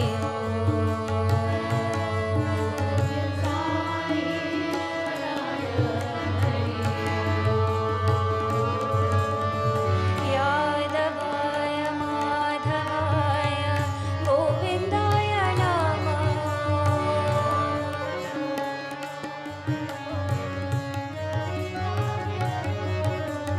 यादवाय माधवाय गोविन्दाय नमः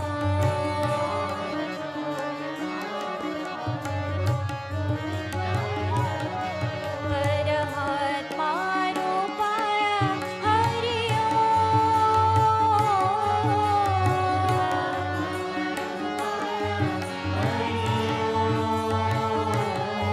परमात्मा रूपाय हरि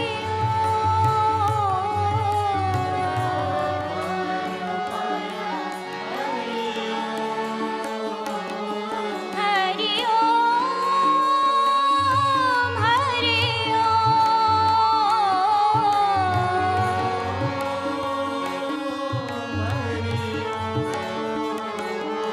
हरि ओम हरि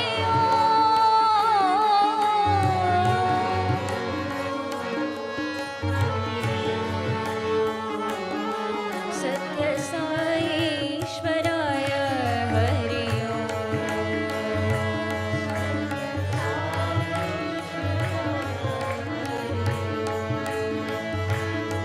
सत्य Sai Love, peace, righteousness, and truth.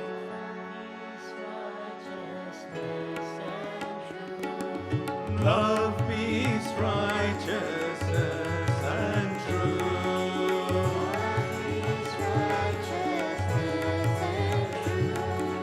Holy Spirit dwelling in us all.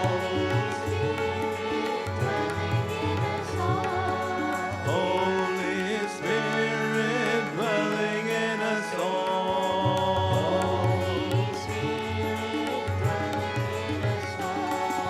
Father in heaven, give us your peace. Father in heaven, give us peace in every mind.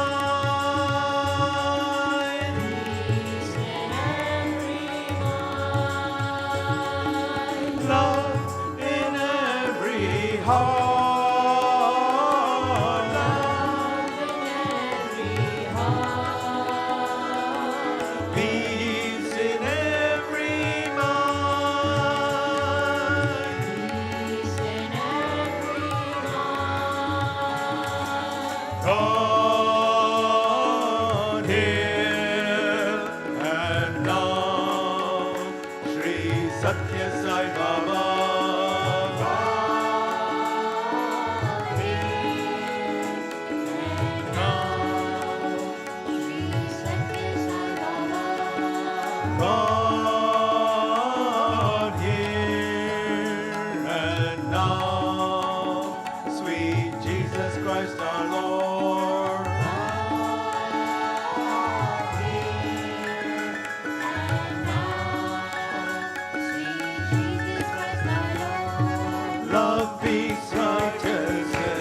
your peace. Father in heaven, give us your love. Love in every heart.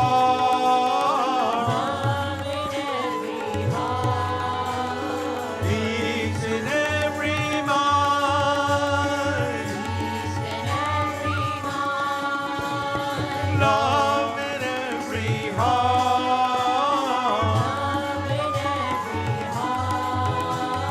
Peace in every mind.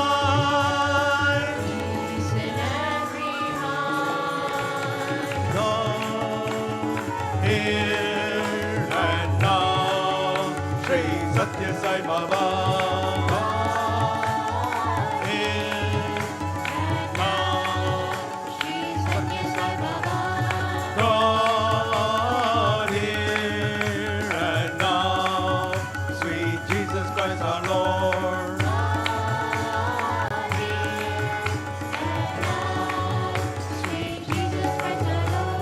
Love, peace, righteousness, and truth.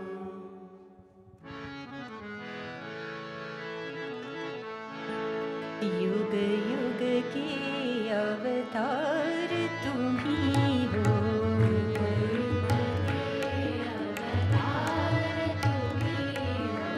युग युग के अवतार तुम्ही हो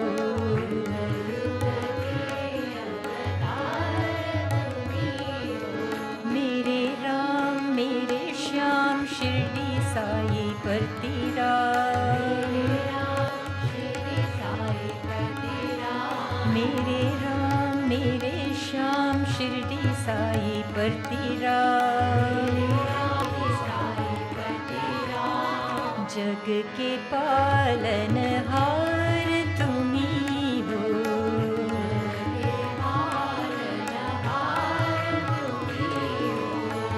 जग के पालनहार तुम्ही हो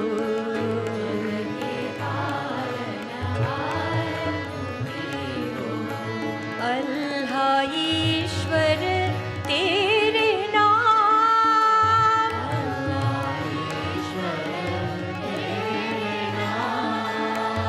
अल्लाह ईश्वर तेरे नाम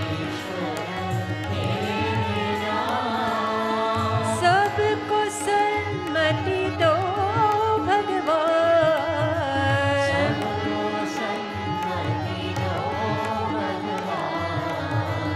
अल्लाह ईश्वर तेरे नाम सबको सन्मति दो भगवान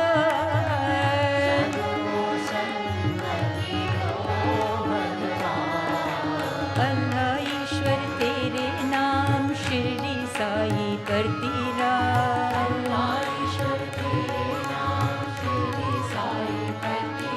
ओ अल्लाह ईश्वर तेरे नाम शिरडी साई पर तेरा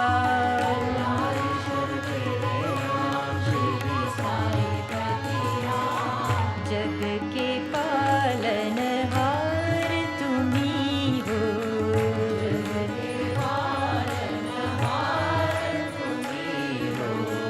जग के पालनहार तुम्ही हो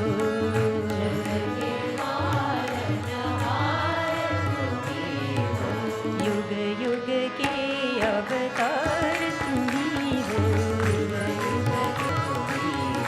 मेरे राम मेरे श्याम शिरडी साई पर तेरा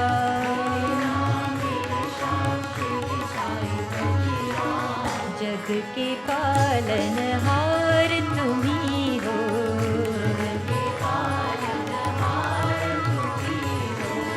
अल्लाह ईश्वर तेरे नाम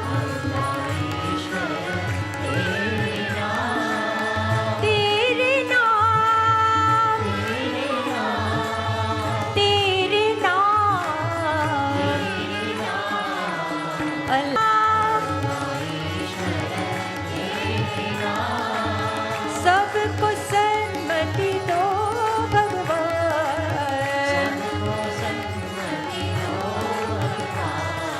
अल्लाह ईश्वर तेरे नाम शिरडी साई पर तेरा हाँ अल्लाह ईश्वर तेरे नाम शिरडी साई पर तेरा पालनहार तुम्ही हो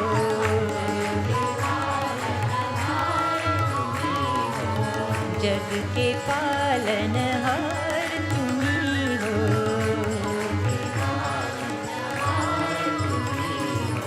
युग युग के अवतार तुम्ही हो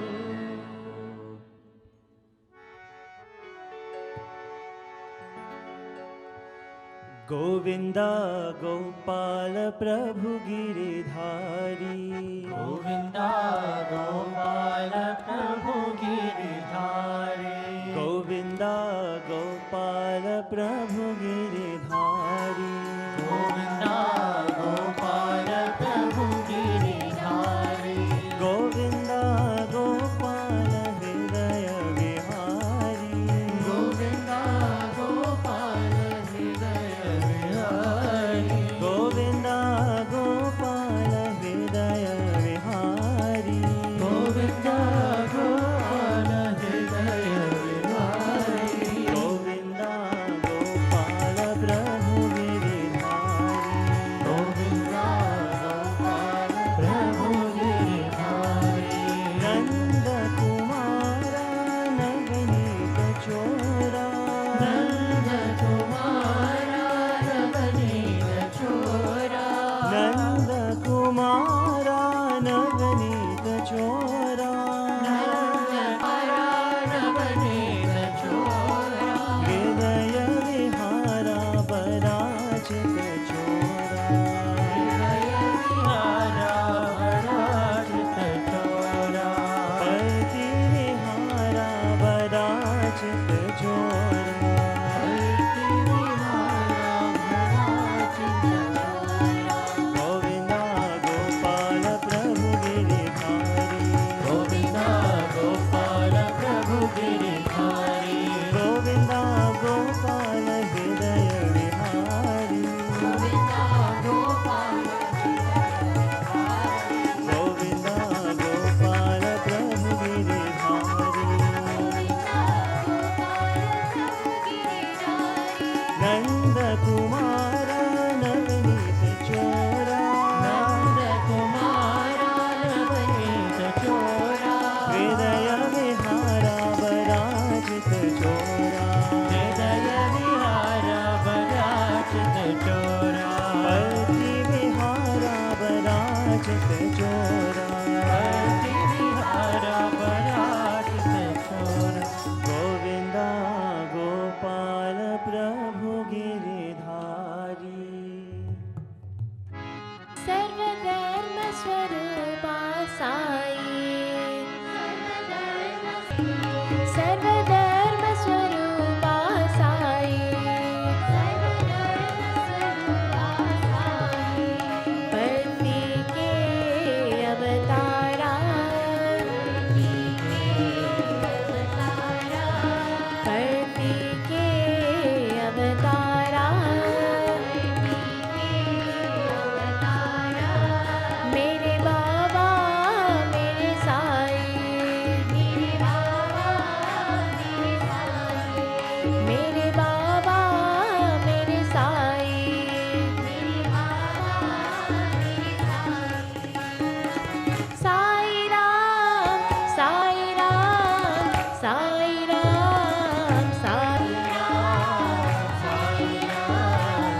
जय जगजननी मां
हर बोला नाता उमापते शंभो शंकर पशुपते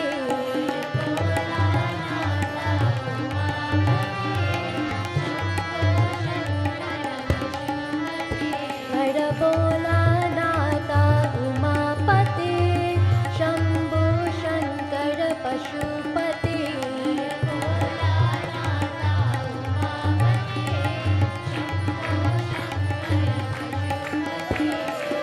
कैलासवासा चिदंबरेशा नीलकंठा सदा शिवा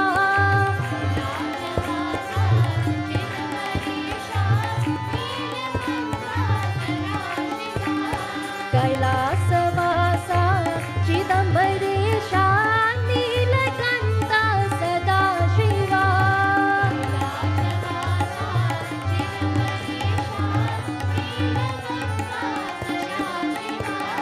बम बम हर हर बोल महेश्वर पार्वती रमणा सदा शिवा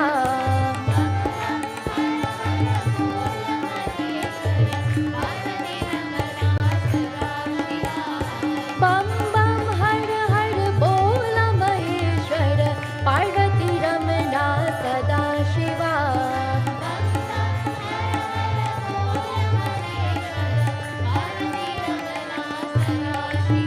हर बोला नाता उमापते शंभो शंकर पशुपते शंभो शंकर पशुपते कैलासवासा चिदंबरेशा नीलकंठा सदा शिवा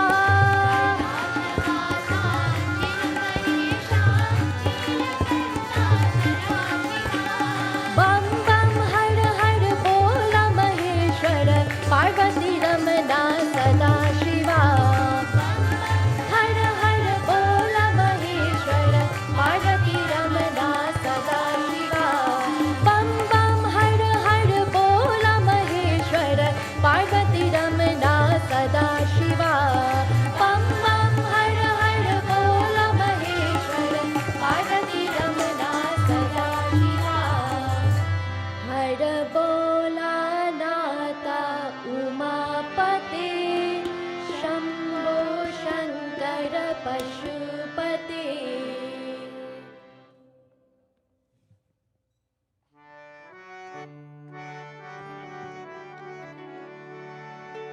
हरि भजन बिना सुख शांति नहीं।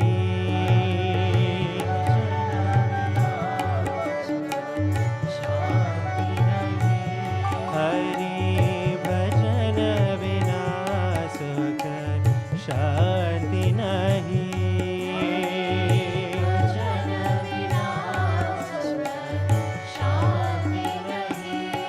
हरि नाम बिना आनंद नहीं।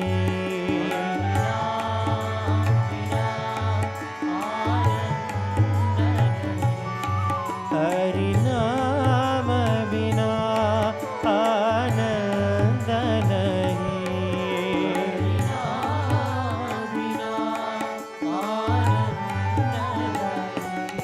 प्रेम भक्ति बिना उद्धार नहीं।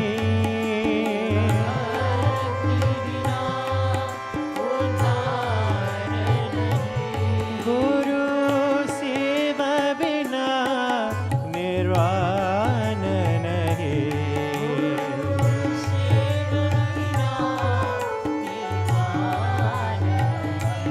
साई भजन बिना सुख शांति नहीं।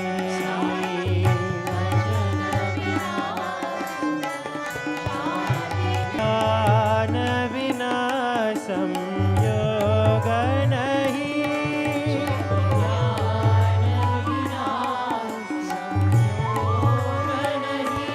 प्रभु दर्श बिना प्रज्ञान नहीं।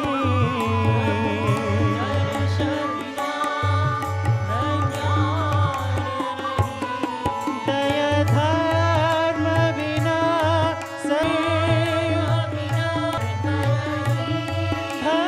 भगवान बिना कोई अपना नहीं।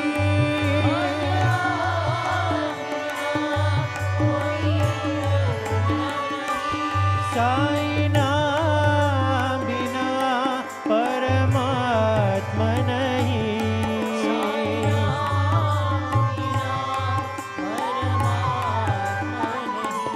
साई नाम बिना परमात्मा नहीं।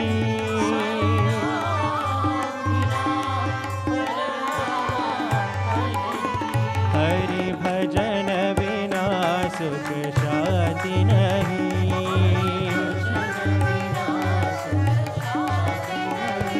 हरि नाम बिना आनंद नहीं।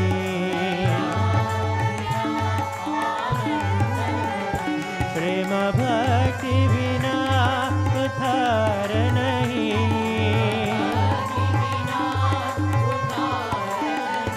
गुरु सेवा बिना निर्वाण नहीं। साई भजन बिना सुख शांति नहीं। जप ध्यान बिना संयोग नहीं।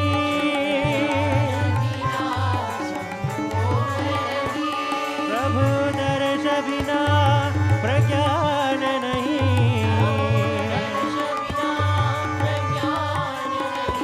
दया धर्म बिना सत्कर्म नहीं।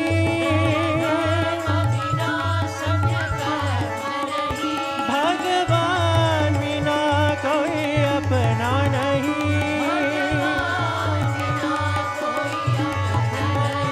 साई नाम बिना परमात्मा नहीं। साई नाम बिना परमात्मा नहीं। हरि भजन बिना सुख शांति नहीं। हरि भजन बिना सुख शांति नहीं। हरि भजन बिना सुख शांति नहीं। हरि नाम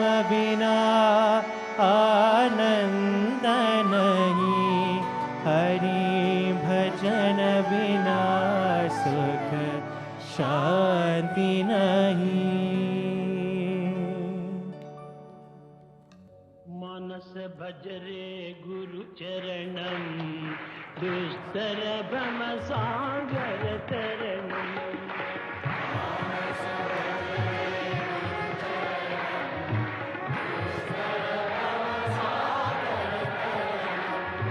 मानस भजरे गुरु चरणम दुस्तर भव सागर तरणम।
విశ్వమే విష్ణు స్వరూపం అనేటువంటి సత్యాన్ని తాను గుర్తించుకోలేకపోతున్నాడు. He is not able to recognize the basic fact that the universe is the manifestation of God. విశ్వమంతయును Vishnu స్వరూపమే అని తలుచుకుంటే తప్పక నీకు విష్ణు స్వరూపం గోచరిస్తుంది. When once you know that the universe is God, you will be able to experience the divinity. భావం తత్ భవతి. నీ భావమును పురస్కరించుకొనియే నీ యొక్క దర్శనం కూడాను ఆ స్వరూపాన్ని ధరిస్తుండాలి. As is the feeling, so is the visualization of the divinity. అయితే కష్టములు దుఃఖములు విచారములు సంభవించినప్పుడు దాన్ని కూడా దైవ స్వరూపం దర్శన. But is it possible to experience God in times of difficulties, తప్పక troubles ఆ and దుఃఖం anxiety? కూడా దైవ స్వరూపమే. Yes, certainly it is ఆ also God's విచారం gift. కూడాను దైవ స్వరూపమే. That ఆ anxiety is హింసను divine. దైవ స్వరూపమే. That misery is ఒక్క divine. చిన్న ఉదాహరణము. A small example. భగవంతుడు నారాయణుడని మీరు విశ్వసించారు. You can say God is Narayana. అయితే ఆ నారాయణుడే అనేక విధములైనటువంటి యొక్క నటన చేస్తూ వస్తుంటాడు. Narayana, God acts in varied ways. హిరణ్యకశిపుణ్ణి హింసించాడు, తన కుమారుడైన ప్రహ్లాదుని రక్షించాడు. And in fact, he killed Hiranyakashipu while Prahlada was protected. ప్రహ్లాదుడు నారాయణ నారాయణ నారాయణ అనే నామచింతన చేతనే జీవిస్తున్నాడు కనుకనే అతనికి దేవుడయ్యాడు. As Prahlada spent all his time chanting his name of God, he could have his ఆ manifestation. సేమ్ నారాయణుడే ఈ యొక్క జీవితాన్ని ప్రధానంగా అందుకొని దైవత్వాన్ని విస్మరించి తాను జీవిస్తూ పోయాడు కనుకనే ఈ హిరణ్యకశిపునికి ఈ యొక్క నారాయణుడే యముడయ్యాడు. Because Hiranyakashipu considered the entire life and body identification, has forgotten God, and he was killed. దేవుడు తానే, యముడు తానే. He is God and he is at the same time destroyer. కనుక ఈ రెండు కూడాను దైవ స్వరూపములే కదా. Both are the same forms of the divine.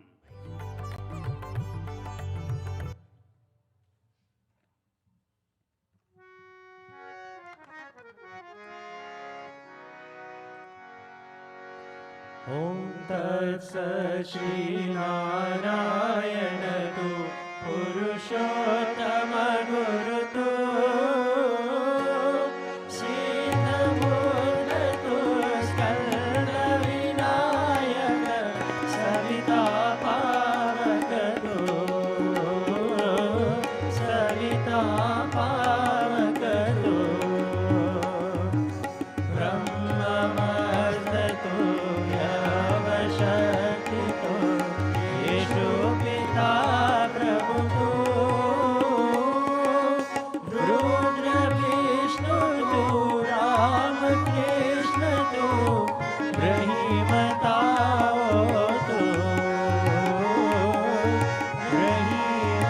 ब्रह्मतावतो वासुदेवको विश्वरूपतो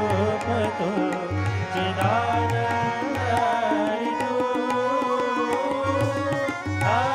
अद्वितीयतो अकारणिर्भय आत्मलिङ्ग शिवतो आत्मलिङ्ग शिवतो आत्मलिङ्ग शिवतो ॐ जय जगदीश हरे स्वामी सत्य साई हरे भक्त जना संरक्षक भक्त जना संरक्षक भरती महेश्वर ॐ जय जगदीश हरे शशिवदना श्रीकरा सर्वा प्राणपति स्वामी सर्वा प्राणपति आश्रित कल्पलतिका आश्रित कल्पलतिका आपत्पादव ॐ जय जगदीश हरे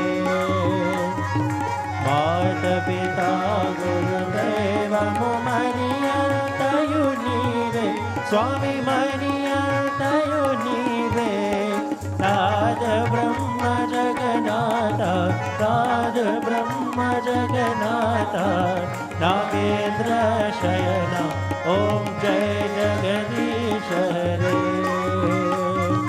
ओंकार रूप जय ओम साई महादेव सत्य साई महादेवा मंगल आरती अंधुको मंगल आरती अंधुको मंधर गिरिधारी ओम जय जगदीश हरे नारायण नारायण ओम सत्य नारायण नारायण नारायण ओम नारायण नारायण ओम सत्य नारायण नारायण सत्य नारायण नारायण ओम जय सद्गुरुदेवा नारायण नारायण ओम सत्य नारायण नारायण नारायण ओम नारायण नारायण ओम Satya Narayan Narayan Satya Narayan Narayan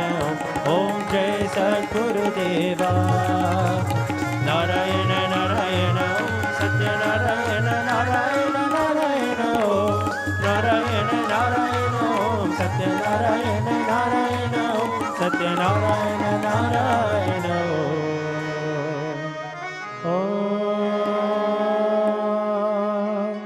Jai Sadgurudeva.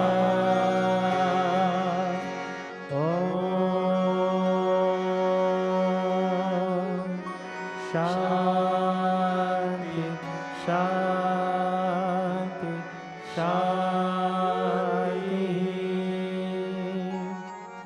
Paramam Pavitram Bhavayubhutim Paramam Vishitram Leela Vibhutim Paramatma Ishtartha Moksha Vedantam Bhava Vibhutim Vedamashrayami Sai Baba Vibhutim Vedamashrayami Sacred as miraculous Baba's creation flowing from his blessing hand, holy creation, granting us the greatest wealth, God's divine protection. Beloved Baba, grant us liberation. Beloved Baba, grant us liberation. Beloved Baba, grant us liberation. Om Asato Ma Sadgamaya Tamaso Ma Jyotirgamaya Mrityorma Amritam Gamaya. Om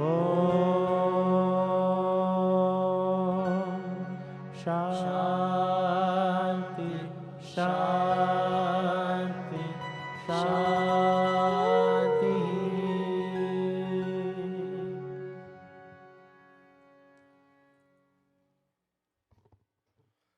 I offer my humble pranams at the divine lotus feet of our beloved Bhagwan, Sri Satya Sai Baba. Thank you, Bhagwan, for the opportunity. Thank you for being here amongst us and letting us be in your presence. We are ever, ever so grateful.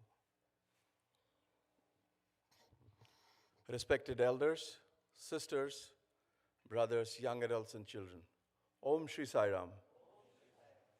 On behalf of Sri Satya Sai Baba Center of Toronto, York, I welcome you all, especially those who are here for the first time or after a short break. I'm glad you could make it.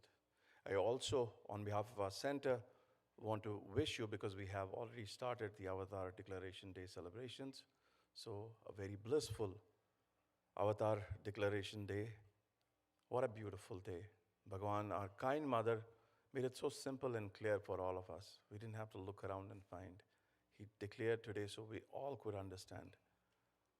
All we need to do is focus on our dear Lord. And I also want to wish all of you, those who celebrate in advance, a very happy and prosperous Deepavali. In some cultures, it is Choti Diwali today, so wish you all a very happy Choti Diwali today. We started our day here with our SSC assembly. So all our children and parents were here. Thank you all for being part of that assembly. Followed by a very special talk to mark day one of our celebrations. The theme was One World, One Love. And our special guest speaker, Sister Dharanija Satyanarayanan. She was here. She's an alumnus of Sri Satya Sai Baba Institute of Higher Learning, Anantapur. She had the benefit of being part of Bhagwan's fold, being born in a Sai family. And the values embedded in her throughout her life were reflected in the talk today. Some of you might be thinking, why am I repeating her bio? It's just because you could actually hear those values that we talked about, carrying Bhagwan's mission and carrying Bhagwan's legacy through her personal everyday life. Thank you, sister. Please give her a huge round of applause for coming here, joining us, and sharing those wonderful experiences. We are grateful, and we hope to see you again here. Thank you, sister. And while we were enjoying the bliss here, I should say, the Annapurnas in the kitchen were busy getting ready sumptuous lunch prasadam for all of us, supported by our Seva Dal team, our parking lot team, and a beautiful altar by our altar team. Today's day and tomorrow's, we'll be continuing the celebration tomorrow, also would not be possible without all the support from all our teams and BMG. Please give them all a huge round of applause. Especially the devotional team who has been putting together this wonderful program for many, many days and practicing together. Please give them again a huge round of applause for the wonderful rendition and the vibes. Thank you. I know we are all set for the lunch, so I'll take the announcements quickly. Our young adults are going to do a sandwich drive on 2nd of November. So all those who are interested can get in touch with Brother Mayuran or Brother Sudesh or Brother Omkar for more details. And you will see the details in the bulletin also. In addition, Akhand Bhajan sign-up sheets have already been emailed. So please make sure you sign up and choose the day for your practice also. It is mandatory. One of the days given from the options you have to attend in person.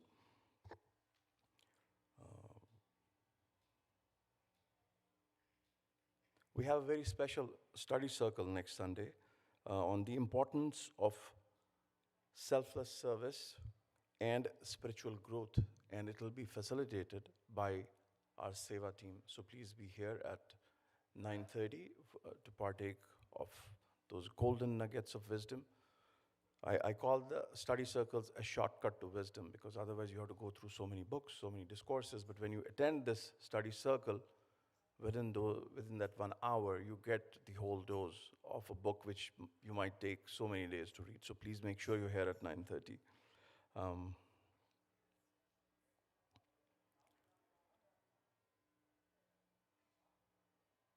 Sorry, I had some last-minute announcement that had come. The fall food drive is still on, so if you want to take advantage of that and all the non-perishable items, the details are in the bulletin. So, and e-waste drive is still on if you want to recycle your stuff. And the ladies' wing is doing the winter essential offering, which started on October 15th. The details are again in the bulletin, and if you want more details about the ladies' wing spiritual offering or the service offering, please get in touch with Sister Asha or Sister Pallavi or Sister Meera Matanraj.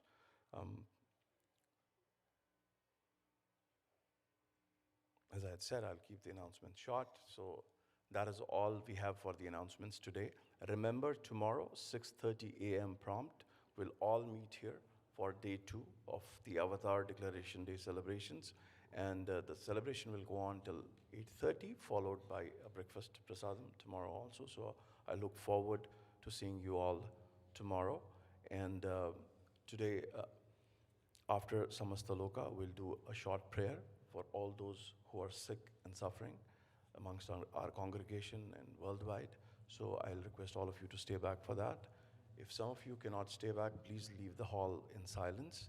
But do not approach the altar till the prayers are over and till we see you tomorrow. Jai Sai Ram. Om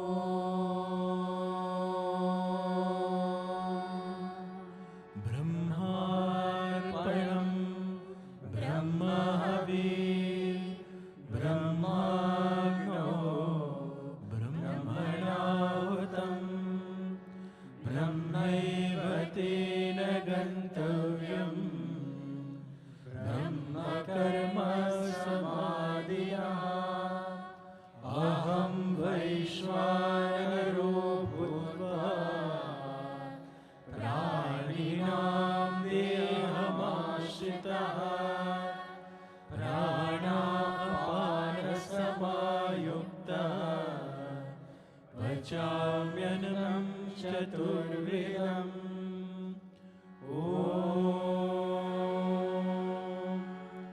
शान्ति शान्ति शान्तिः समस्तलोकाः सुखिनो भवन्तु समस्तलोकाः सुखिनो भवन्तु समस्तलोकाः सुखिनो भवन्तु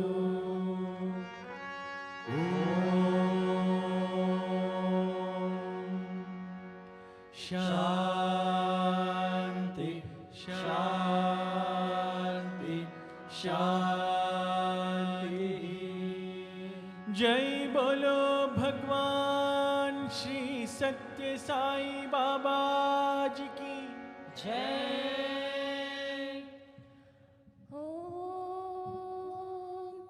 भूर्भुवस्वः तत्सवितुर्वरेण्यं भर्गो देवस्य धीमहि धियो यो नः प्रचोदयात्। ॐ भूर्भुवस्वः तत्सवितुर्वरेण्यं भर्गो देवस्य धियो यो नः प्रचोदयात्। ॐ भूर्भुवस्वः तत्सवितुर्वरेण्यं भर्गो देवस्य धीमहि धियो यो नः प्रचोदयात्। ॐ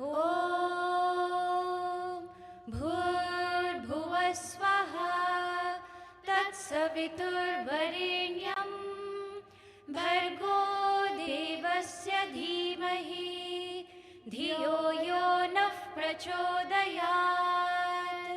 ॐ भूर्भुवस्वः तत्सवितुर्वरेण्यं भर्गो देवस्य धीमहि धियो यो नः प्रचोदयात्। ॐ भूर्भुवस्वः तत्सवितुर्वरेण्यं भर्गो देवस्य धीमहि धियो यो नः प्रचोदयात्। ॐ भूर्भुवस्वः तत्सवितुर्वरेण्यं भर्गो देवस्य धीमहि धियो यो नः प्रचोदयात्। ॐ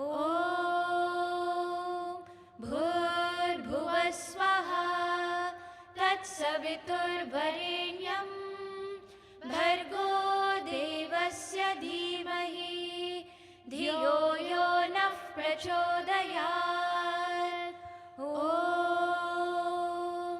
भूर्भुवस्वः तत्सवितुर्वरेण्यं भर्गो देवस्य धीमहि धियो यो नः प्रचोदयात्।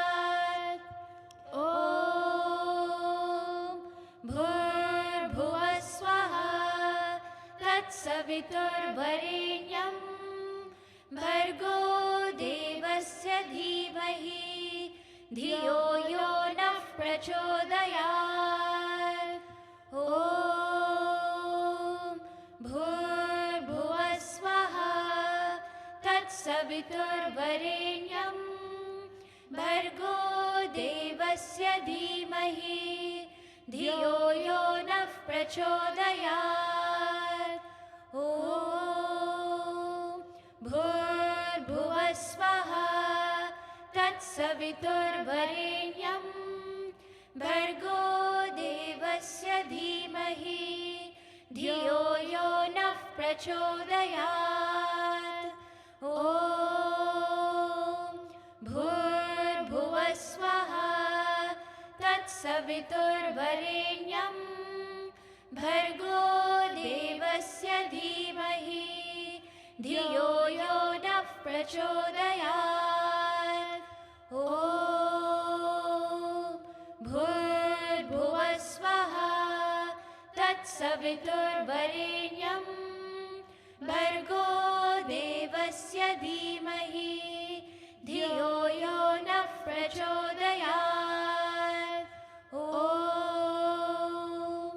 भूर्भुवस्वः तत्सवितुर्वरेण्यं भर्गो देवस्य धीमहि धियो यो नः प्रचोदयात् ॐ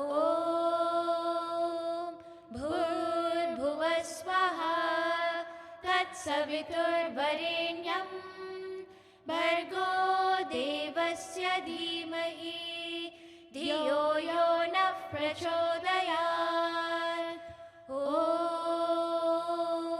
भूर्भुवस्वः तत्सवितुर्वरेण्यं भर्गो देवस्य धीमहि धियो यो नः प्रचोदयात् ॐ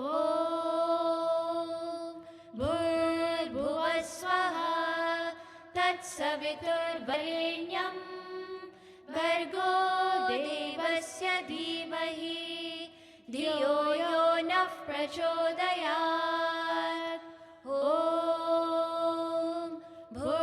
भूर्भुवस्वः तत्सवितुर्वरेण्यं भर्गो देवस्य धीमहि धियो यो नः प्रचोदयात् ॐ भूर्भुवस्वः तत्सवितुर्वरेण्यं भर्गो देवस्य धीमहि धियो यो नः प्रचोदयात् ॐ भूर्भुवस्वः तत्सवितुर्वरेण्यं भर्गो देवस्य धीमहि धियो यो नः प्रचोदयात् ॐ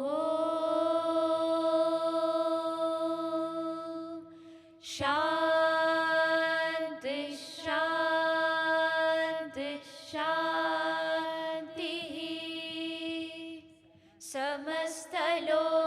समस्तलोकाः सुखिनो भवन्तु समस्तलोकाः सुखिनो भवन्तु समस्तलोकाः सुखिनो भवन्तु ॐ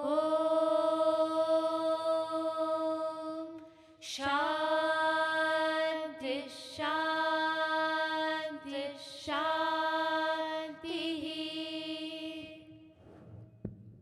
Sairam, please come forward to offer the flower petals.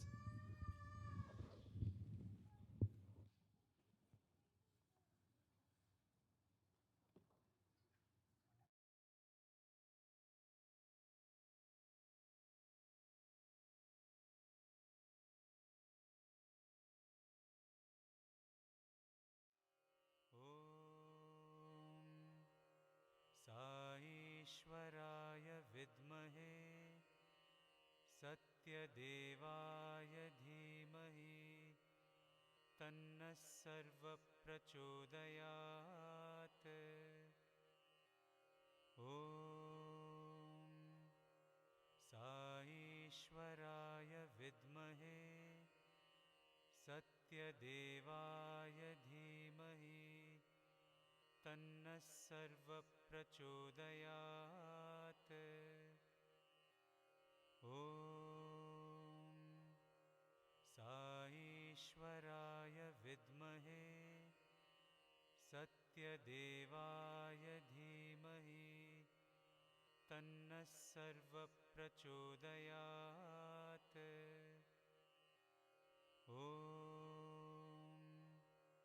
साईश्वराय विद्महे सत्यदेवाय धीमहि तन्नः सर्वप्रचोदयात्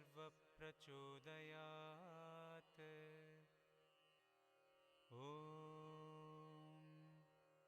साईश्वराय विद्महे सत्यदेवाय धीमहि तन्नः सर्वप्रचोदयात्